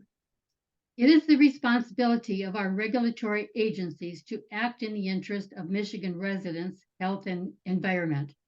Therefore, Eagle must reject the current draft of Fermi 2's permit and issue a new revised permit that requires Fermi 2 to align its planned discharges with EPA regulations on thermal limits and the discharging of banned chemicals into Lake Erie, and assure its water discharges into Lake Erie are within drinking water limits. And you're at time, Ethel. Thank you for taking our comments today. All right, thank you. All right, so everybody knows we're at, looks like we have about 18 more people on the list, so it'd be great if you can make sure we're sticking to the time limits available. Jill Diamond is next, and then after Jill is Mateo Alzate. So Jill, it looks like you're up. You can begin when you're ready. Good evening, everyone. My name's Jill Diamond. I'm a resident of Ann Arbor, and I'm also a worker cooperative business owner. And I'm here to ask for a redraft of the permit for Fermi 2 to include some critical items. I'm from both Detroit and Western Michigan, and I grew up knowing that we shouldn't go to Lake Erie because it's polluted and unsafe. And I'm now a mother of 2 young kids, and although we live close to Lake Erie, it pains me that I still can't take them there because of the algae and the increased algae blooms and pollution that is in the water. It also hurts me to know that other children, animals, and plants downriver are subject to that dangerous pollution from toxic heated wastewater coming from Fermi 2. I've also experienced the degradation of infrastructure that DTE is responsible for in Ann Arbor with many power outages. And I'm very concerned about this aging power plant and the ways that different pollutants and things can continue to erode and leak. And I really would like to ask Eagle here to think about what your role is to help monitor that, because DTE is not going to do it. They've shown they're not going to do it. They don't have the incentives to do it. So I'm really asking you all to consider how you can step up and help protect our waters and help protect all life. So I'm asking that the permit include thermal limits for Fermi 2 in alignment with EPA recommendations, as folks have stated before. and also considering a more holistic view of looking at how you can regulate radionuclide discharges to protect our drinking water. So maybe this is an opportunity for this unit to also be concerned about this. And I'd also ask for an immediate end to the About a minute left, Jill. Yep. An immediate end to the discharge of banned chemicals into Lake Erie. Thank you all for your time and your hard work. Thanks. Yeah, thanks for your comments. All right, next up is Mateo Alzate. And then after Mateo is Shanashi Rose. So Mateo, you can begin when you're ready.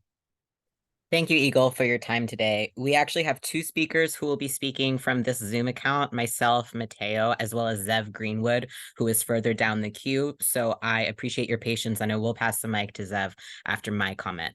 Sounds good. My name is Mateo. I'm a resident of Southeastern Michigan. I hail from New Jersey originally, which you may know as the armpit, quote unquote, of the US. Where I grew up since the 19th century, environmental public policy has rolled over for industry. New Jersey residents suffered from widespread air and water pollution, along with the disposal of solid and hazardous waste at dumps throughout the state. So you can imagine that when I moved to Michigan 10 years ago, I fell in love with the state's natural beauty. That's why I'm concerned about this permit, and that's why I'm here today. Fermi 2 is polluting Lake Erie with dangerously heated toxic wastewater, and I call on Eagle to redraft Fermi 2's permit to protect our waters and our health. As many public commenters have said before me, I believe that we need thermal limits for Fermi 2 in alignment with EPA recommendations, the regulation of radionuclide discharges to protect our drinking water. We must ask Fermi 2 to immediately stop discharging banned chemicals into Lake Erie, and Eagle must issue a new and approved permit with these protections. Thank you for calling this hearing. Please take this chance to protect our communities, and let's not let Michigan become, well, New Jersey. I'll be passing the mic to Zev Greenwood. Thank you. Yeah, thank you. Hello, thank you. My name is Zev Greenwood. I'm here. I'm an Ypsilanti resident and also in the danger zone, evacuation zone around Fermi 2 plants. I grew up in Detroit, Michigan, and grew up going to Lake Erie many times a year. And that's one of the places I first fell in love with the natural world. And then as the years went on, I was less and less able to access it because of the thermal pollution and the ways that, as we have spoken of, Lake Erie is dying. And as I got involved with CRAFT, I'm a member of CRAFT, Citizens Resistance at Fermi 2. I learned about the devastating impact of Fermi 2 on these very waters that were the place that I learned to love the natural world, that I learned to love what it is to be with the waters and with the rest of creation. And we know, as people have spoken of, that Fermi 2 is polluting Lake Erie with dangerously heated and toxic wastewater, and that the current draft permit does not adequately protect our waters, our communities, or our public health. And that's why I'm here today to call on Eagle to redraft this permit so that we can protect our waters and our communities. We need thermal limits for Fermi 2 that are in alignment with the EPA recommendations, which, as discussed, are not currently being met. We need regulation of radionuclide discharges to protect our drinking water. And we need Fermi 2 to immediately stop discharging the banned chemicals into Lake Erie, including PCBs. We cannot afford to wait 5 years to enforce this as the current permit allows. There is evidence that these chemicals are being discharged. As we know they are banned, it has to be enforced that they are not being discharged and not poisoning our communities. I call on Eagle to immediately draft and approve a new version of the permit with these protections. Thank you so much. Yeah, thank you, Zev. Thank you both for your comments. Right. Next up is Shanasi Rose, and then after Shanasi is John Donabedian. So Shanasi Rose, you are ready to start when you're ready. Hi there. First of all, thank you all for being here tonight and making it a priority to hear us. I'm sure you're tired. It's a long day, and I hope that you are taking to heart what you are hearing. And I want to also thank the elders and Indigenous people and activists who are showing up and not being paid to make concerns clear. I am a resident of Ann Arbor, Michigan, a business owner. I am an affiliate of Craft Citizens Resistance at Fermi 2. And I grew up on Lake Michigan myself, but since being here, and since developing a relationship with Craft, I have been spending more time getting to know what it feels like to be on the shores of Lake Erie. And I don't know if you all actually do that and stand there between the power plant and the coal plant and just to actually take in the impact of their presence there, because it's ominous. And I think it's hard to miss that we need to be very, very, very cautious about the impact of Fermi 2 on our environment, the drinking water, everything that people are saying very clearly, from the, legal people who are here to moms and grandmothers. I'm a grandmother myself. And I think that, the impact of the plant and the impact of the thermal discharge, the banned chemicals, the radionuclides are not compartmentalized. And I think it is really important that there's communication happening between the agencies, and that it feels like it was how can a permit be passed that is supposedly protecting our water, which is what I understand your role and the role of this permit to be, and act as if the impact of these various dangers that Fermi is discharging into the water can somehow be separated out. Thank you.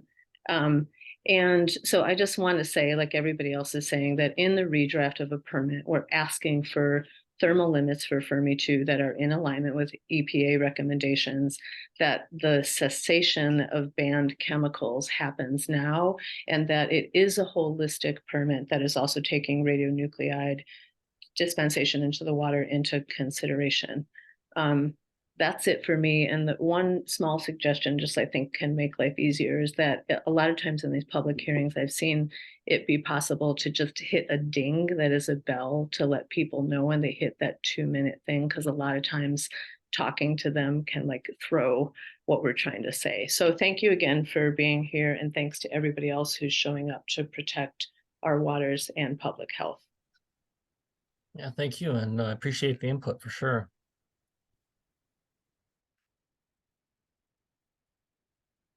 All right. Next up is John Donabidian. And John, apologize if I'm mispronouncing your name. You are unmuted on our end. You can begin once you're unmuted, and then after John will be Leona Morgan. So John, you can begin when you're ready. Okay, thank you, Ryan. And it is John Donabidian. You had it right the second time. Okay. But yeah, thank you, Ryan, and thank you to all the Eagle members for this public hearing. It's really important, and I'm just really heartened that we're taking this time to hear from the people, because that's what really matters. And I am a citizen resident of Southeast Michigan. I was born here, raised here, and live just 35 miles away from Fermi 2 currently. But I really just want to emphasize really what the other commenters have said, particularly Ethel and Zev, that it's so important that we put limitations and restrictions on these thermal outputs, and that of course we should be abiding by the EPA regulations. I mean, to do otherwise is, I don't know why we're even entertaining not abiding by those regulations in the first place. And also I wanted to be clear that I don't agree that nuclear power should be considered a sustainable energy. Even though I very much support our governor, I do not agree on this issue, because until we have a responsible way of dealing with the waste and the byproducts of nuclear power, there's no way that we can consider it sustainable, because we don't have an answer for that waste. What I also wanted to add a little anecdote from my own experience that I participate in a monthly Earth Walk, kind of a public procession parade in Ann Arbor. And I just wanted to relay that even though the numbers of us like here at this meeting may not be all that much, as the numbers that turn out at the Earth Walks may not be all that large. But the point that I want to make though, is that even those of us who are here now may be small, we represent a very vast majority. And I know this firsthand by every month when we're out on the sidewalks, the kind of response that we get from the public, people passing by, people driving by. There's so much very clear support for protecting the environment. And yet many of these people, many of us aren't able to make our voices heard. You know, we About a need minute left. Thank you. So I just wanted to emphasize to Eagle that the immense responsibility that you carry on your shoulders as part of your job as being stewards of these Great Lakes, that I just wanted to remind you that there's so many people that are involved and so many future generations that are counting on us to make the right choices and to set new standards that move us toward a sustainable future, so that these future generations will be able to look back and say, thank you for being responsible stewards of these beautiful Great Lakes. So again, thank you all very much for this hearing, and thanks for my opportunity to address you all. And now I'll sign off. Thank you. Yeah, thanks for your comment. All right. Next up, Leona Morgan, and then after Leona is Jennifer Teed. So Leona, it looks like you are unmuted on our end, and you can start when you're ready. Hi, good evening. Thank you for having this hearing. I appreciate the time that you're taking to respond to the letter. I'm actually in New Mexico. I am an Indigenous person over here. I come from the Navajo Nation, and just wanted to share, as Indigenous people, we hold the water as sacred, the land and the air, all life, really. And so when we're talking about the Lake Erie, that body of water is home to such, this ecosystem. And so even the tiniest little bugs that are being killed in the water are impacted. And so all of that we need to acknowledge and also consider monitoring of all of the things you're not monitoring, because those little tiny life forms and the algae blooms and all of that is talking to us. It's telling us that it is dying, like Michael Keegan said. And as an Indigenous person, it goes against our culture and our values, because water is life. So essentially, if you are not protecting the water, you are not protecting your constituents. And so I'm just also calling in to say, as someone who's been working on the nuclear waste issue, I just wanted to give a quick update. This is not in line with the permit or the meeting tonight, but I just wanted to share that in considering all of the monitoring that needs to be done and all the safety requirements, this aging reactor and all of the pollutants really need to just come to a complete stop.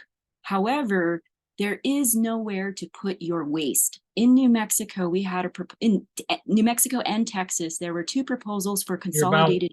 One minute left, Leona. Okay, thanks. So these 2 CIF sites are not going to move forward. That means there is nowhere to hold waste coming from nuclear power plants. So if we don't have a place to put it, it might be a good idea to stop making it. And so I implore you, along with your permitting processes, to consider making plans for shutdown, because ultimately that's what needs to happen to stop all of the contamination and all of the concerns you're hearing from all of these good people. Thank you very much. Yeah, thank you for your comment.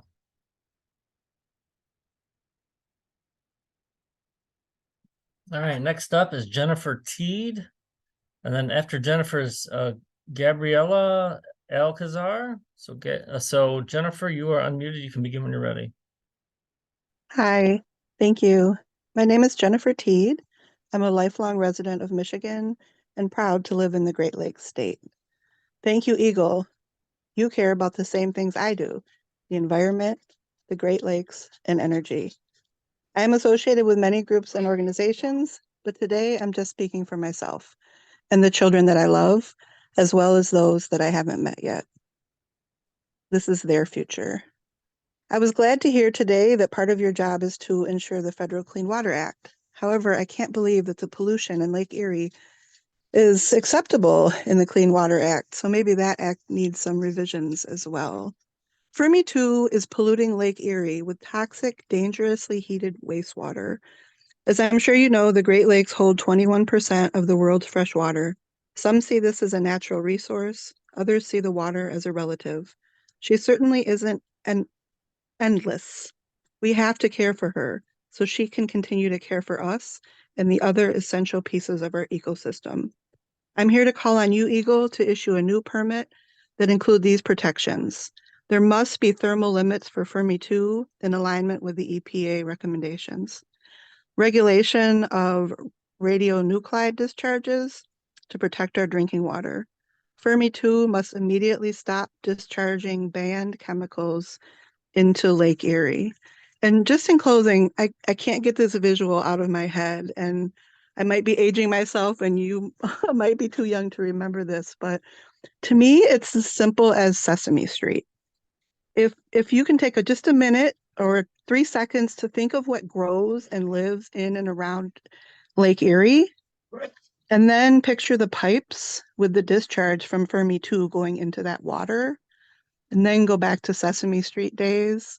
One of these things is not like the others. One of these things does not belong. Thank you. Yeah, thanks for your comment, Jennifer. Right, so next up is Gabriella Alcazar, and then after Gabriella is Mauro Beauchamp. Hi, good evening. My name is Gabriela Alcázar. I live here in Detroit, Michigan, not too far from Lake Erie and within the 50-mile radius of Fermi 2. I was actually born in Chicago, Illinois, to a big immigrant family from Mexico. There were a lot of mouths to feed, and so we couldn't afford air conditioning. So on those hot summer days, we often found ourselves cooling off by swimming on the shores of Lake Michigan.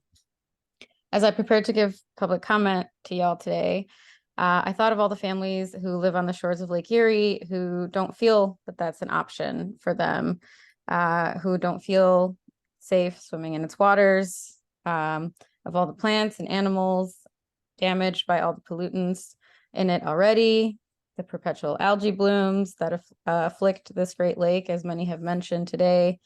It breaks my heart that the status quo is to allow corporations like DTE to continue to pollute our waters, our air, and our land while they rake in billions in profits. I hope that today will be at least a little bit different. I hope that you will consider redrafting Fermi 2's permit to protect our waters and to hold DTE accountable. I'm an organizer with the Michigan Environmental Justice Coalition.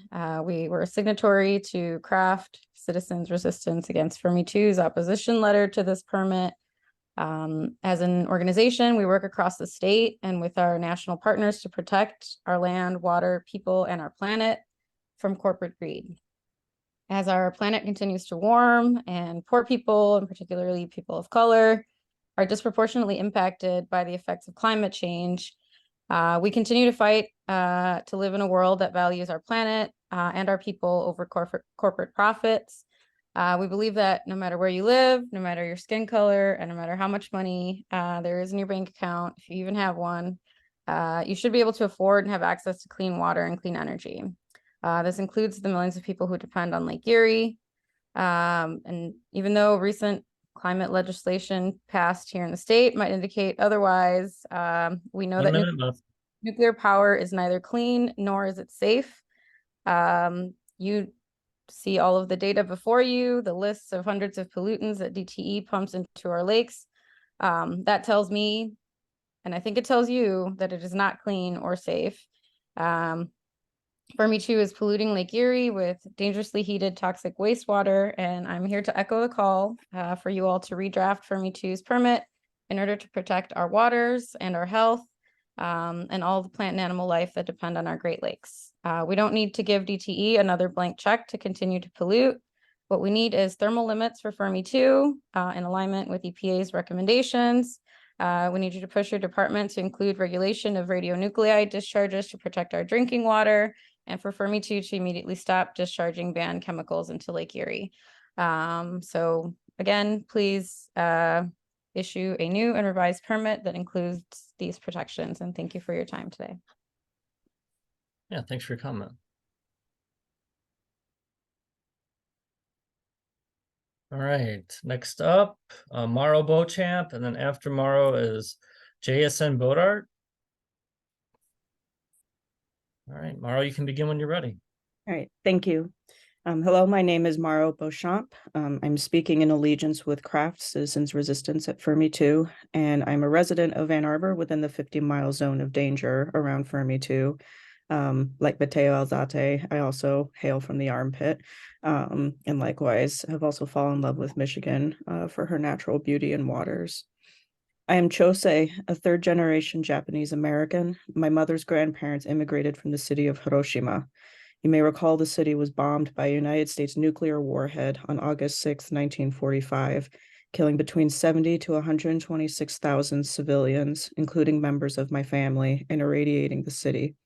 One of my relatives was working as a hospital nurse the day of the atrocity, as a reminder of the impact of the nuclear industry on the world. Today, I'm coming before you to protest against the permissions granted to Fermi 2 to pollute Lake Erie, our waters, with toxic chemicals, which include banned PCBs. I'm here because the nuclear industry has already devastated my family across the sea, including fellows in Fukushima who suffered the reactor meltdown of 2011. The Fukushima Daiichi reactor is the same model as the Fermi 2 reactor with the same design flaws. I cannot stand by and allow Fermi 2 to devastate my family here by polluting our waters and everyone who relies on them, including plant and animal life.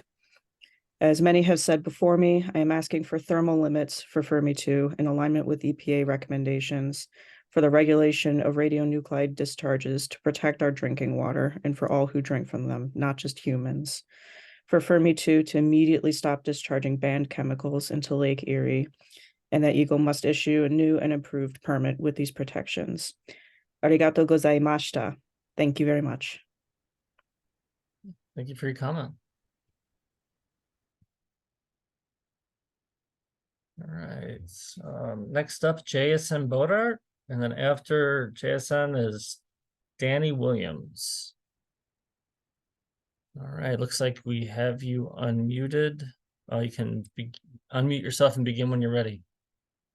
I am Jan Budar. Jan, looks like this time. I know, it's my hand. That's all right. And I would like to keep my own time, if that's okay with you, because I've got my timer right here with me and I will watch. Go for it. Right.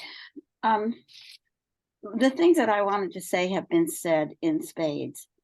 My main complaint was going to be that the thermal discharge from nuclear power plants is huge. I live on the shore of Lake Michigan in Chicago. I'm a secretary at the Nuclear Energy Information Service, and I look out on beautiful Lake Michigan because I live at the beach every day, and I'm far away from thermal discharges from nuclear power plants. The nearest one was 30 miles up the shore from me, and it has been closed. Then there are several in Wisconsin, and Palisades and Cook across the lake, and Big Rock Point that has been closed, but still leaks radionuclides into Lake Michigan. So when I think about Lake Erie, I think of it as being shallow, and I think of it as being polluted, and I think of it as being loaded with algae that bloom around the nuclear power plants because of their thermal pollution. And I applied in a boat for 8 years on the Great Lakes as a biologist, and I've seen these algae blooms, and they are very, very sickening, and they're very, very dangerous. You cannot swim in a lake that is undergoing an algae bloom. And I'm noticing that I'm at 1 minute. So I'm a little bit disorganized because everything I wanted to say has been said, especially Gabriella, who said she wanted to protect the lake from corporate greed. And I look out on the lake and I think the lake is so beautiful, but down at the southern end of Lake Michigan, there are industries that look at this beautiful lake, and you know what they see? They see a toilet. And they see the same thing in Lake Erie. It's a place to dump crap so that you don't have to pay to have it hauled away. So I really feel that radionuclides should be immediately added to the chemicals concerned for the Great Lakes, and that radionuclides are very underrated in the effect they have on the fish, all of the small animals, and on humans and all other animals and plants. Oops. Yeah, I told you I was keeping my own time. Thank you. Yep, good job keeping on time, Jan. Thank you for your comment. All right, doesn't look like we have the Danny Williams on the line. If you're on the phone, Danny, you can select #2 on your receiver to raise your hand. Other than that, we're gonna move past Danny and move on to Tracy Oberleiter, and then after Tracy is Gary Kirch. So Tracy, you can begin when you're ready. Well, thank you. Tracy Oberleiter. I'm an immediate past state Michigan Ducks Unlimited chairman, currently serving for the past 14 years as a Monroe County Economic Development Corporation chairman, and currently a staff member of Senator Joe Bellino in Lansing. So I have an opportunity to see DTE in so many different ways and at so many different levels. And I can assure you that they are good Samaritan to our community. And we sure want them to stay and produce the very much needed electric services that we need in our great state of Michigan. Just to mention a few of the accolades, wasn't all that many years ago that they were given the Conservation of the Year by Michigan Ducks Unlimited, and primarily because of their healthy and proactive management of their Fermi Laguna Beach unit, which is about 600 acres of both highlands and wetlands that are home to, well, I don't know, maybe 800 different species of wildlife. It includes, all your insects and all that sort of thing, but it includes mink and beaver, deer, all kinds of waterfowl species of ducks and geese, and have a huge, huge population of bald eagles that, if they're any indication of clean water and a safe place to, live, your bald eagles might be something that you might want to pay attention to, because they have, 60 to 80 to 100 of them that migrate there every year to make it their home. Financially, DTE is a huge sponsor of many Ducks Unlimited chapters throughout Michigan. As a 1 state minute. chairman, as a state chairman, I witnessed that. On the economic development side, for the past 14 years, they are a huge impact economically to our community, bringing in over 1,000 workers periodically to do their refueling, which is a huge economic impact to our community. So they also reach out and they support personally with their staff associations like the River Raisin National Battlefield. They not only talk about doing things, they personally get involved with their staff. So I just wanted everybody to know that DTE is an important resource to our great state here in Michigan. Yeah, thanks for your comments, Tracy. You're welcome. All right, just so everybody knows where we're at, we have about 5 names left on the list before we go to raised hands. And the next one up is Gary Kirsch. And then after Gary is Diane Duraggio. So Gary, you can begin when you're ready. Thank you very much. Gary Kirsch, I'm the chairperson of the International Wildlife Refuge in Trenton, Michigan. And we are the Friends group of the Detroit International Wildlife Refuge. And I want to thank Eagle for the opportunity to participate in this public hearing. I certainly appreciate the level of professionalism this meeting has been conducted so far. And as the chairperson of the International Wildlife Refuge Alliance, I respect and accept and expect you to review the permit as required to protect our environment. But I also want to say that DTE has been an environmental partner and original founding member of the International Wildlife Refuge more than 20 years ago. Over the past 20 years, DTE has been essential to the creation of an environmental atmosphere, which has supported the thriving of eagle habitat. Over 600 acres of the wildlife refuge is on or around the Fermi site. We are very fortunate to have a partnership as a organization with the employees of DTE who have given over thousands of hours over the previous years to make sure that the environmental aspects of this community and the surrounding community have been supported. Our annual benefit dinner has been a great success, in part due to DTE and the efforts of their volunteers. We have programs for educational opportunities as well as educational opportunities for individuals of all walks of life, and invite anybody to come out to the refuge. And we certainly could not do that program without the support of DTE. So we also understand and certainly respect your need and ability to review their permit. We expect that you would hold them to the requirements that are necessary.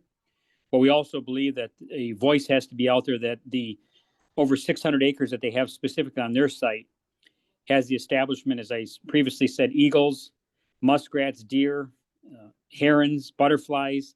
So there's many programs that DT has put in place to be an environmental steward. And we certainly want to support them in that, as well as supporting you in your efforts. So thank you very much.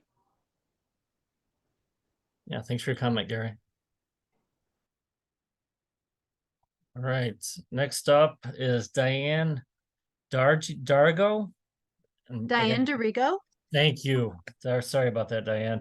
And then after Diane is Richard Micka. You can begin when you're ready, Diane. I'm the Radioactive Waste Project Director at Nuclear Information and Resource Service based in the Washington, D.C. area. I am a chemist and an environmental scientist. And as I said, I work for a national organization that tracks nuclear power, waste, and radiation issues.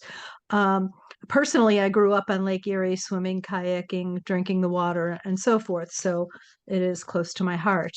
I'm surprised. It's actually unbelievable that there would be a hearing on continuing or renewing permits for a nuclear power reactor without having the radiation experts, the radiation regulators, be a part of it. Is this an indicator that there's a denial that radioactive materials are being released? I would argue, I would say that what was told earlier in the presentation, the Q&A, that radionuclides are not part of NPDES that's not true. Pollutants, including radioactive materials, are regulated by NPDES. And so that is something that is part of this permit. I would argue that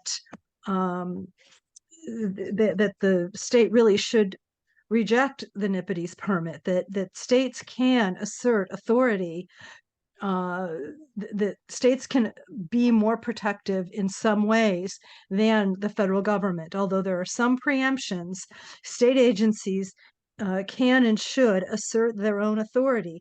And over nuclear power, there are state powers, including over toxics, over the thermal pollution, over the economics, land use planning, the need for power. Michigan itself has asserted its own authority in the past in the nuclear realm. This agency or its predecessor, when Michigan was to have been the dump state for so-called low-level radioactive waste, the state asserted its power to ban radium from the dump if it were to happen. It banned burial of nuclear waste in the wetlands. All of these things are things that the state of Michigan did to protect itself. Michigan has a law. It was mentioned earlier that there's some waste that is not radioactive, and that's not true. Michigan has a law that requires continued regulatory control, even if radioactive materials are declared below concern by federal or other state agencies from other states. So I think that Michigan should assert its authority, should actually have a hearing on the radioactive aspects of the NPDES permit, and should reject the permit. And as I said, assert its authority over toxics, thermal pollution, economics, and be well aware. I don't know whether you guys would know, since you're not into the radioactive realm, that the regulations that are on the book for federal and then used in your state, because you're not an agreement state. Great if you could wrap up. Okay. Let's see what I was going to say, that the regulations are not fully protective.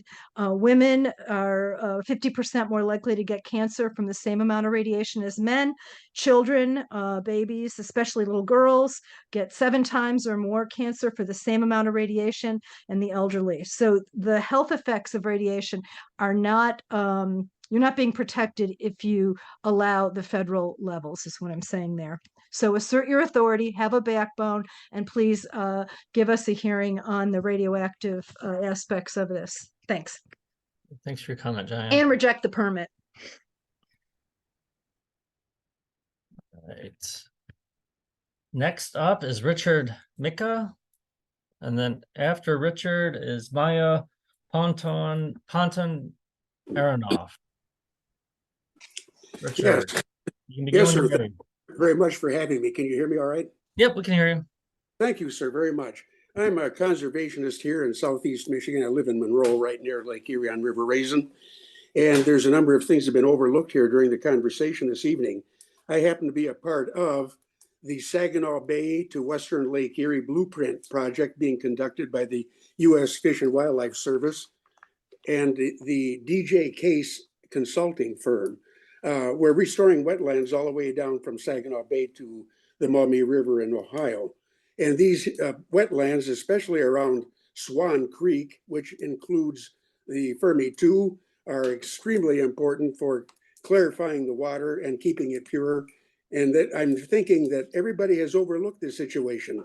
If you spent more time restoring, remediating, or acquiring wetlands to do the work for you, you wouldn't have to worry about these things. So with that, as a part of the board member for the Detroit River International Wildlife Refuge as a friends group, that's what we do. We do all these things on our own as volunteers.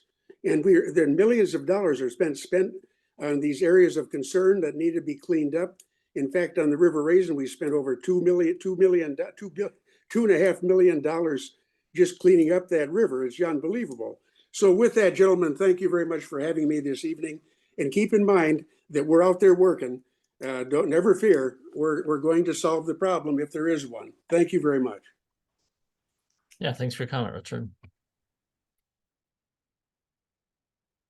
All right, next up is Maya Ponton Aronoff. And again, I apologize if I'm mispronouncing any of that, Maya. You can begin when you're ready. No worries, pretty close. Can you hear me? Yep, we can hear you. Like I said, my name is Maya Ponton Aronoff. I grew up in Mason, then Detroit.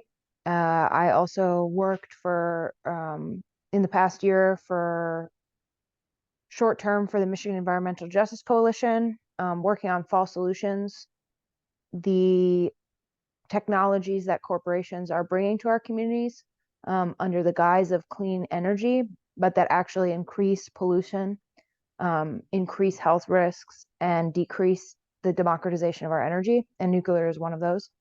And I'm still a volunteer now. So like someone else said, pretty much what I wanted to say has already been said. I would really urge y'all to include the regulation of thermal, of all of the particulates and the waste matter that other people have described and that Kraft goes into in detail in its written comment submission, which the Michigan Environmental Justice Coalition signed. And I also support as an individual, no longer an employee. And I just wanted to add that particularly as climate change just gets worse and worse and worse, particularly as that harm will disproportionately impact Black, Brown, Indigenous, low-income communities. It's never been more important to protect our water and to do so by any means necessary that we all have at our disposals. And you guys have such a power in your position to take real steps to do that.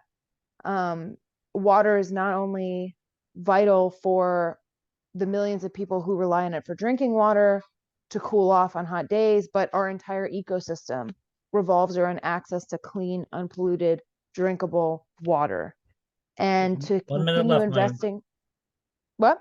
I just have 1 minute left. 1 minute, okay. To continue investing in technology that threatens that continues to harm that, at this moment in time, when the future generations will be looking back to us to say, in that moment in time, what did you do?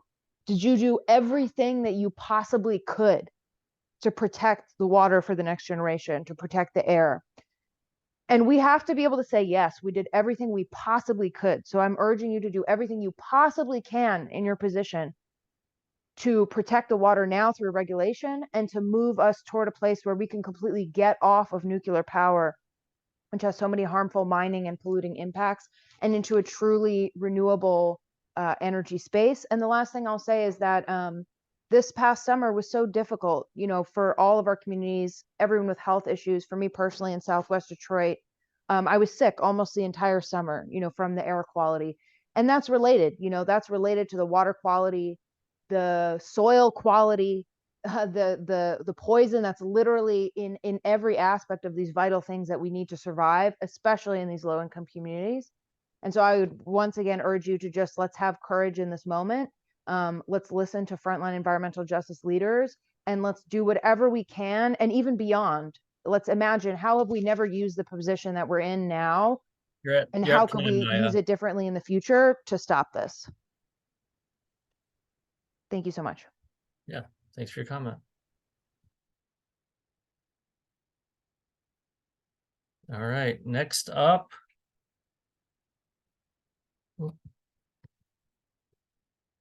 All right, next, so we have one more person before we go to the raised hands. Clifton Paul. So Clifton, we're going to see if we can find you.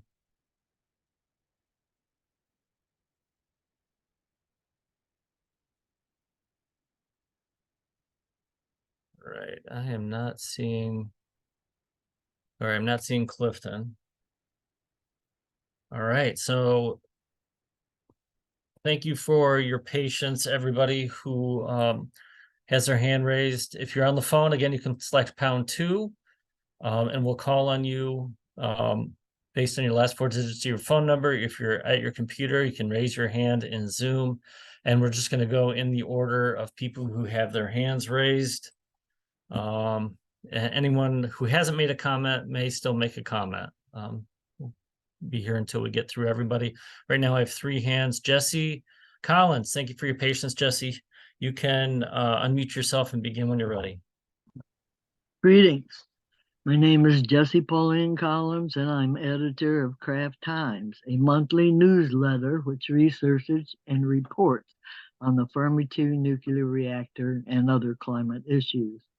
First, I object to the front page of the proposed new permit, which reads in bold letters, "This permit takes effect on November 1st, 2023. It's cavalier of the state to issue a permit a month before the public hearing. Also, the state renewed and issued a permit for the mythical Fermi 3 the same day. Despite the appearance of the permit renewal being a done deal, I still want to submit these comments.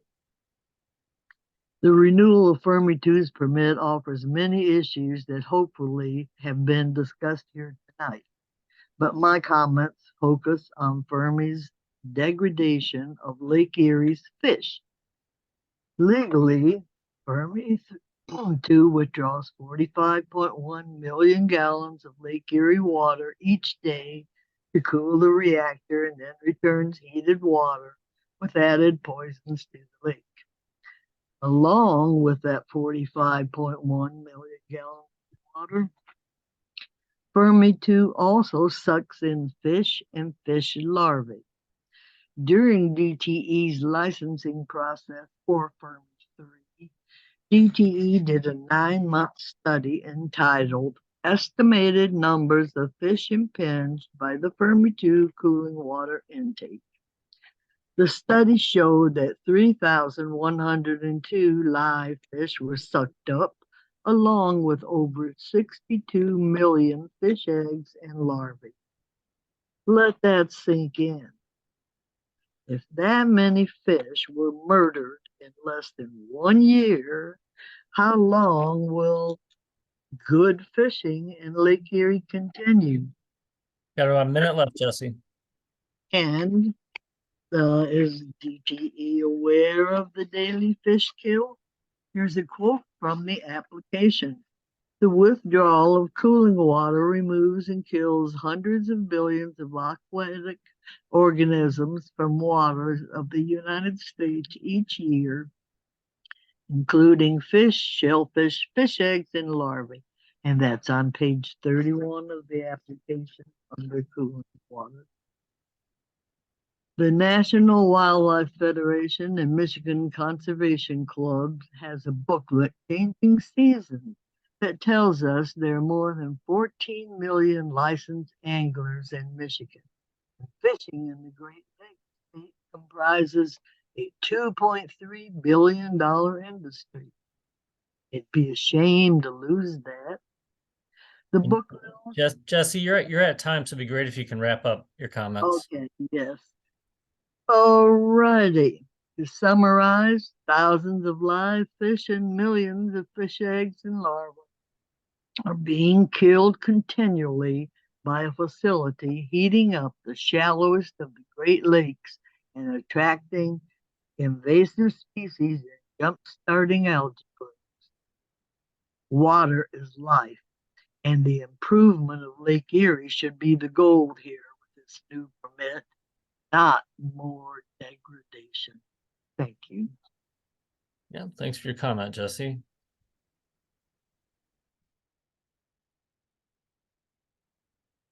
All right, next up, Jackson Copel. We're going to unmute you. You can unmute yourself and then begin.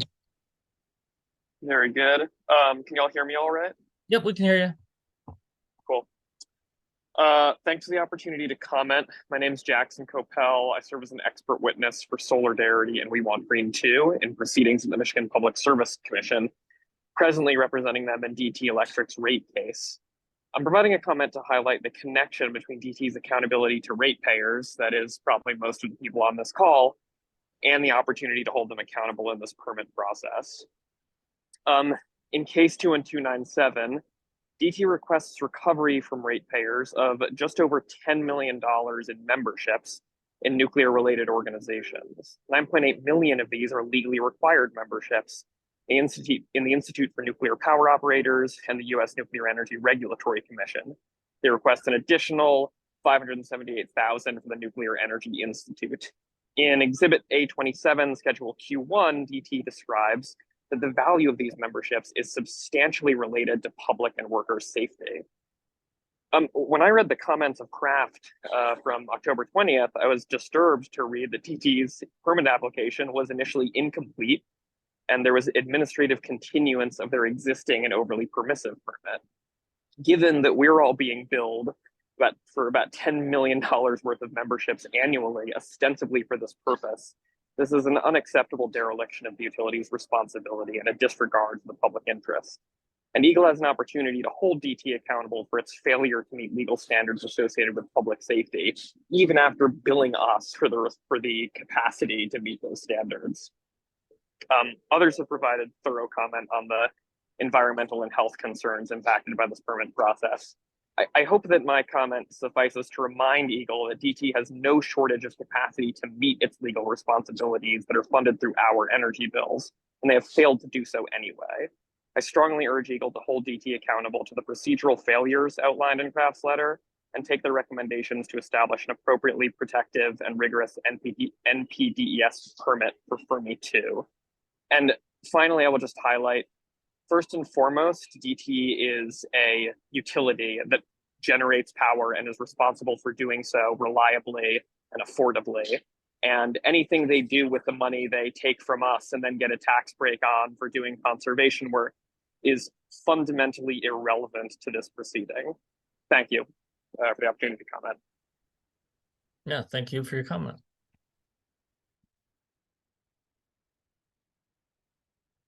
All right, next up, Lisa Stolarski. So Lisa, you are unmuted on our end. Begin when you're ready. Great, you guys can hear me? Yep. Hi,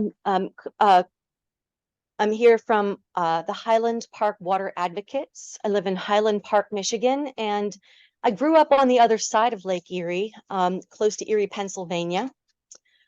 The waters that we're talking about this evening, along with the chemicals, the thermal pollutants, and the algae blooms they carry, flow slowly eastward across Lake Erie. Along the way, they touch the shores of Ohio, Ontario, Pennsylvania, and Western New York. I'm wondering if EGLE has actively sought the comments of non-Michigan stakeholders who live along Lake Erie, because a couple of miles out from the shore of Michigan, the waters that are affected by Fermi 2 are no longer located in the state of Michigan. I'd also like to assure you that the residents of northwestern Pennsylvania share the concerns that are expressed here this evening about the vulnerability of the shallow lake that we share to chemical and thermal pollutants and algae blooms. Now, my question to you is this: who exactly is responsible for making the decision about the issues that are presented here this evening regarding the Fermi 2 thermal and chemical discharges? I'm wondering, is it the 5 of you who are on this webinar this evening, or someone else at EGLE, or someone at the EPA? And I would appreciate it if you could be as specific as possible about exactly who those people are and their offices, whether they be state or federal. Thank you. Yeah, thanks for your comment, Lisa.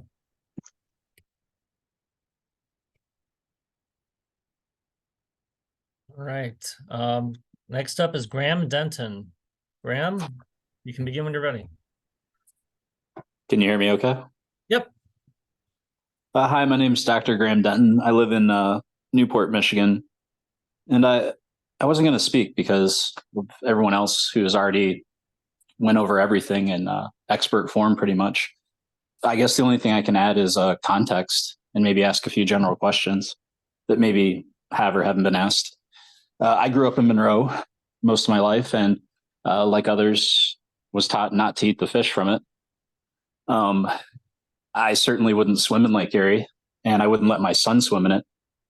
So I guess those who speak in favor of maybe not holding corporations accountable for potentially adding to the effects of that, I would invite them to eat the fish from Lake Erie and have their children swim in the waters of Lake Erie, especially on the Western Basin where I live. And I do appreciate Eagle. Every single time that we go to the lake, my family and I check your website where you list whether it's appropriate to swim or not. So, again, no expert on any of this, but in my definition, that makes the lake toxic. And if we're not meeting EPA standards on some of these things, well, in my opinion too, the EPA standards just aren't enough. And so certainly I'm concerned as a local citizen about carcinogens, endocrine disruptors, and neurotoxins that may be getting into drinking water or even from swimming from the lake, of course. And so I would just wonder if we continue to allow corporations to do this, will this just carry out?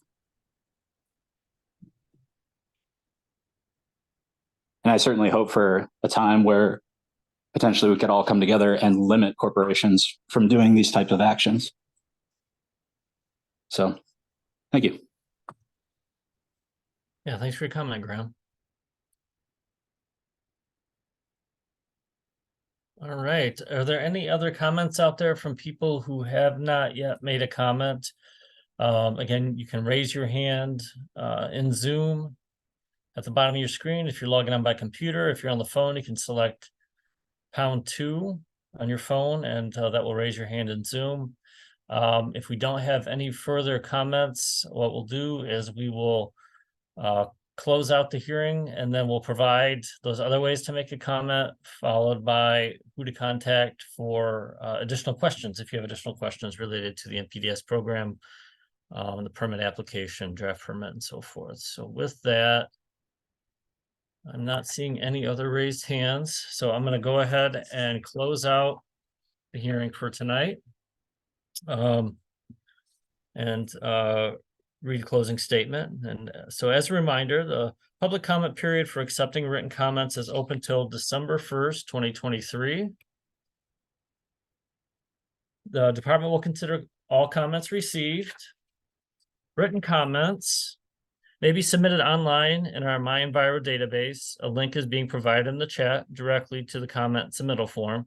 Comments can also be submitted to Caroline Wolf at the following address: Water Resources Division, and that's Eagle, EGLE, P.O. Box 30458.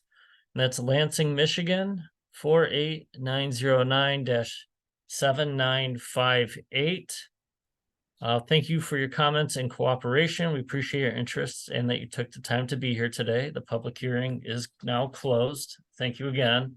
And I've got those other ways to make a comment on the screen in front of you again as well. As a reminder, be open through Friday, December 1st.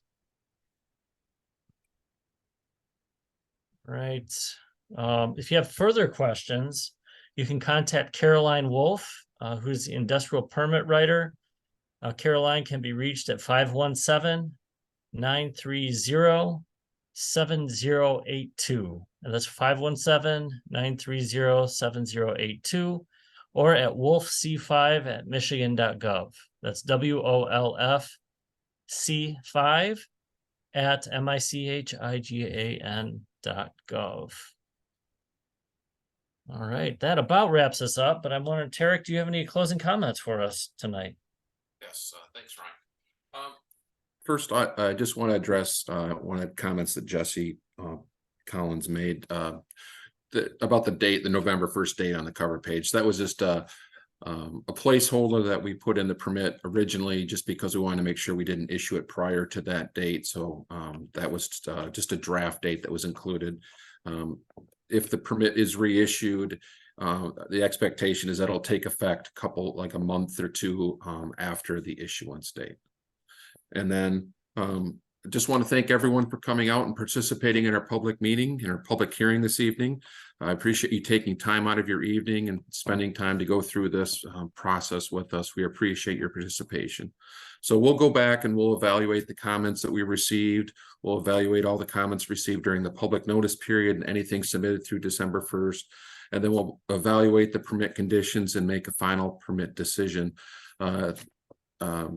Ms. Christine Alexander, the permit section manager that was participating with us earlier this evening, will be the final decision maker on the NPDES permit issuance. So once we have a final permit decision, everyone that participated this evening and submitted comments previously will be notified, and we'll be providing a responsiveness summary that summarizes all of the comments received and then the department's responses to those comments. So again, thank you for participating, and good evening, everyone. Yeah, thanks for those closing comments, Tarek. Thank you to all of our panelists who are on the line tonight, and then for all of you who are participating and your commitment to this process and making those comments and asking those great questions. So with that, thanks again. I hope you all have a great rest of your night. And as a reminder, this was recorded and will be on Eagle's YouTube page in a couple days. Thanks a lot, everyone.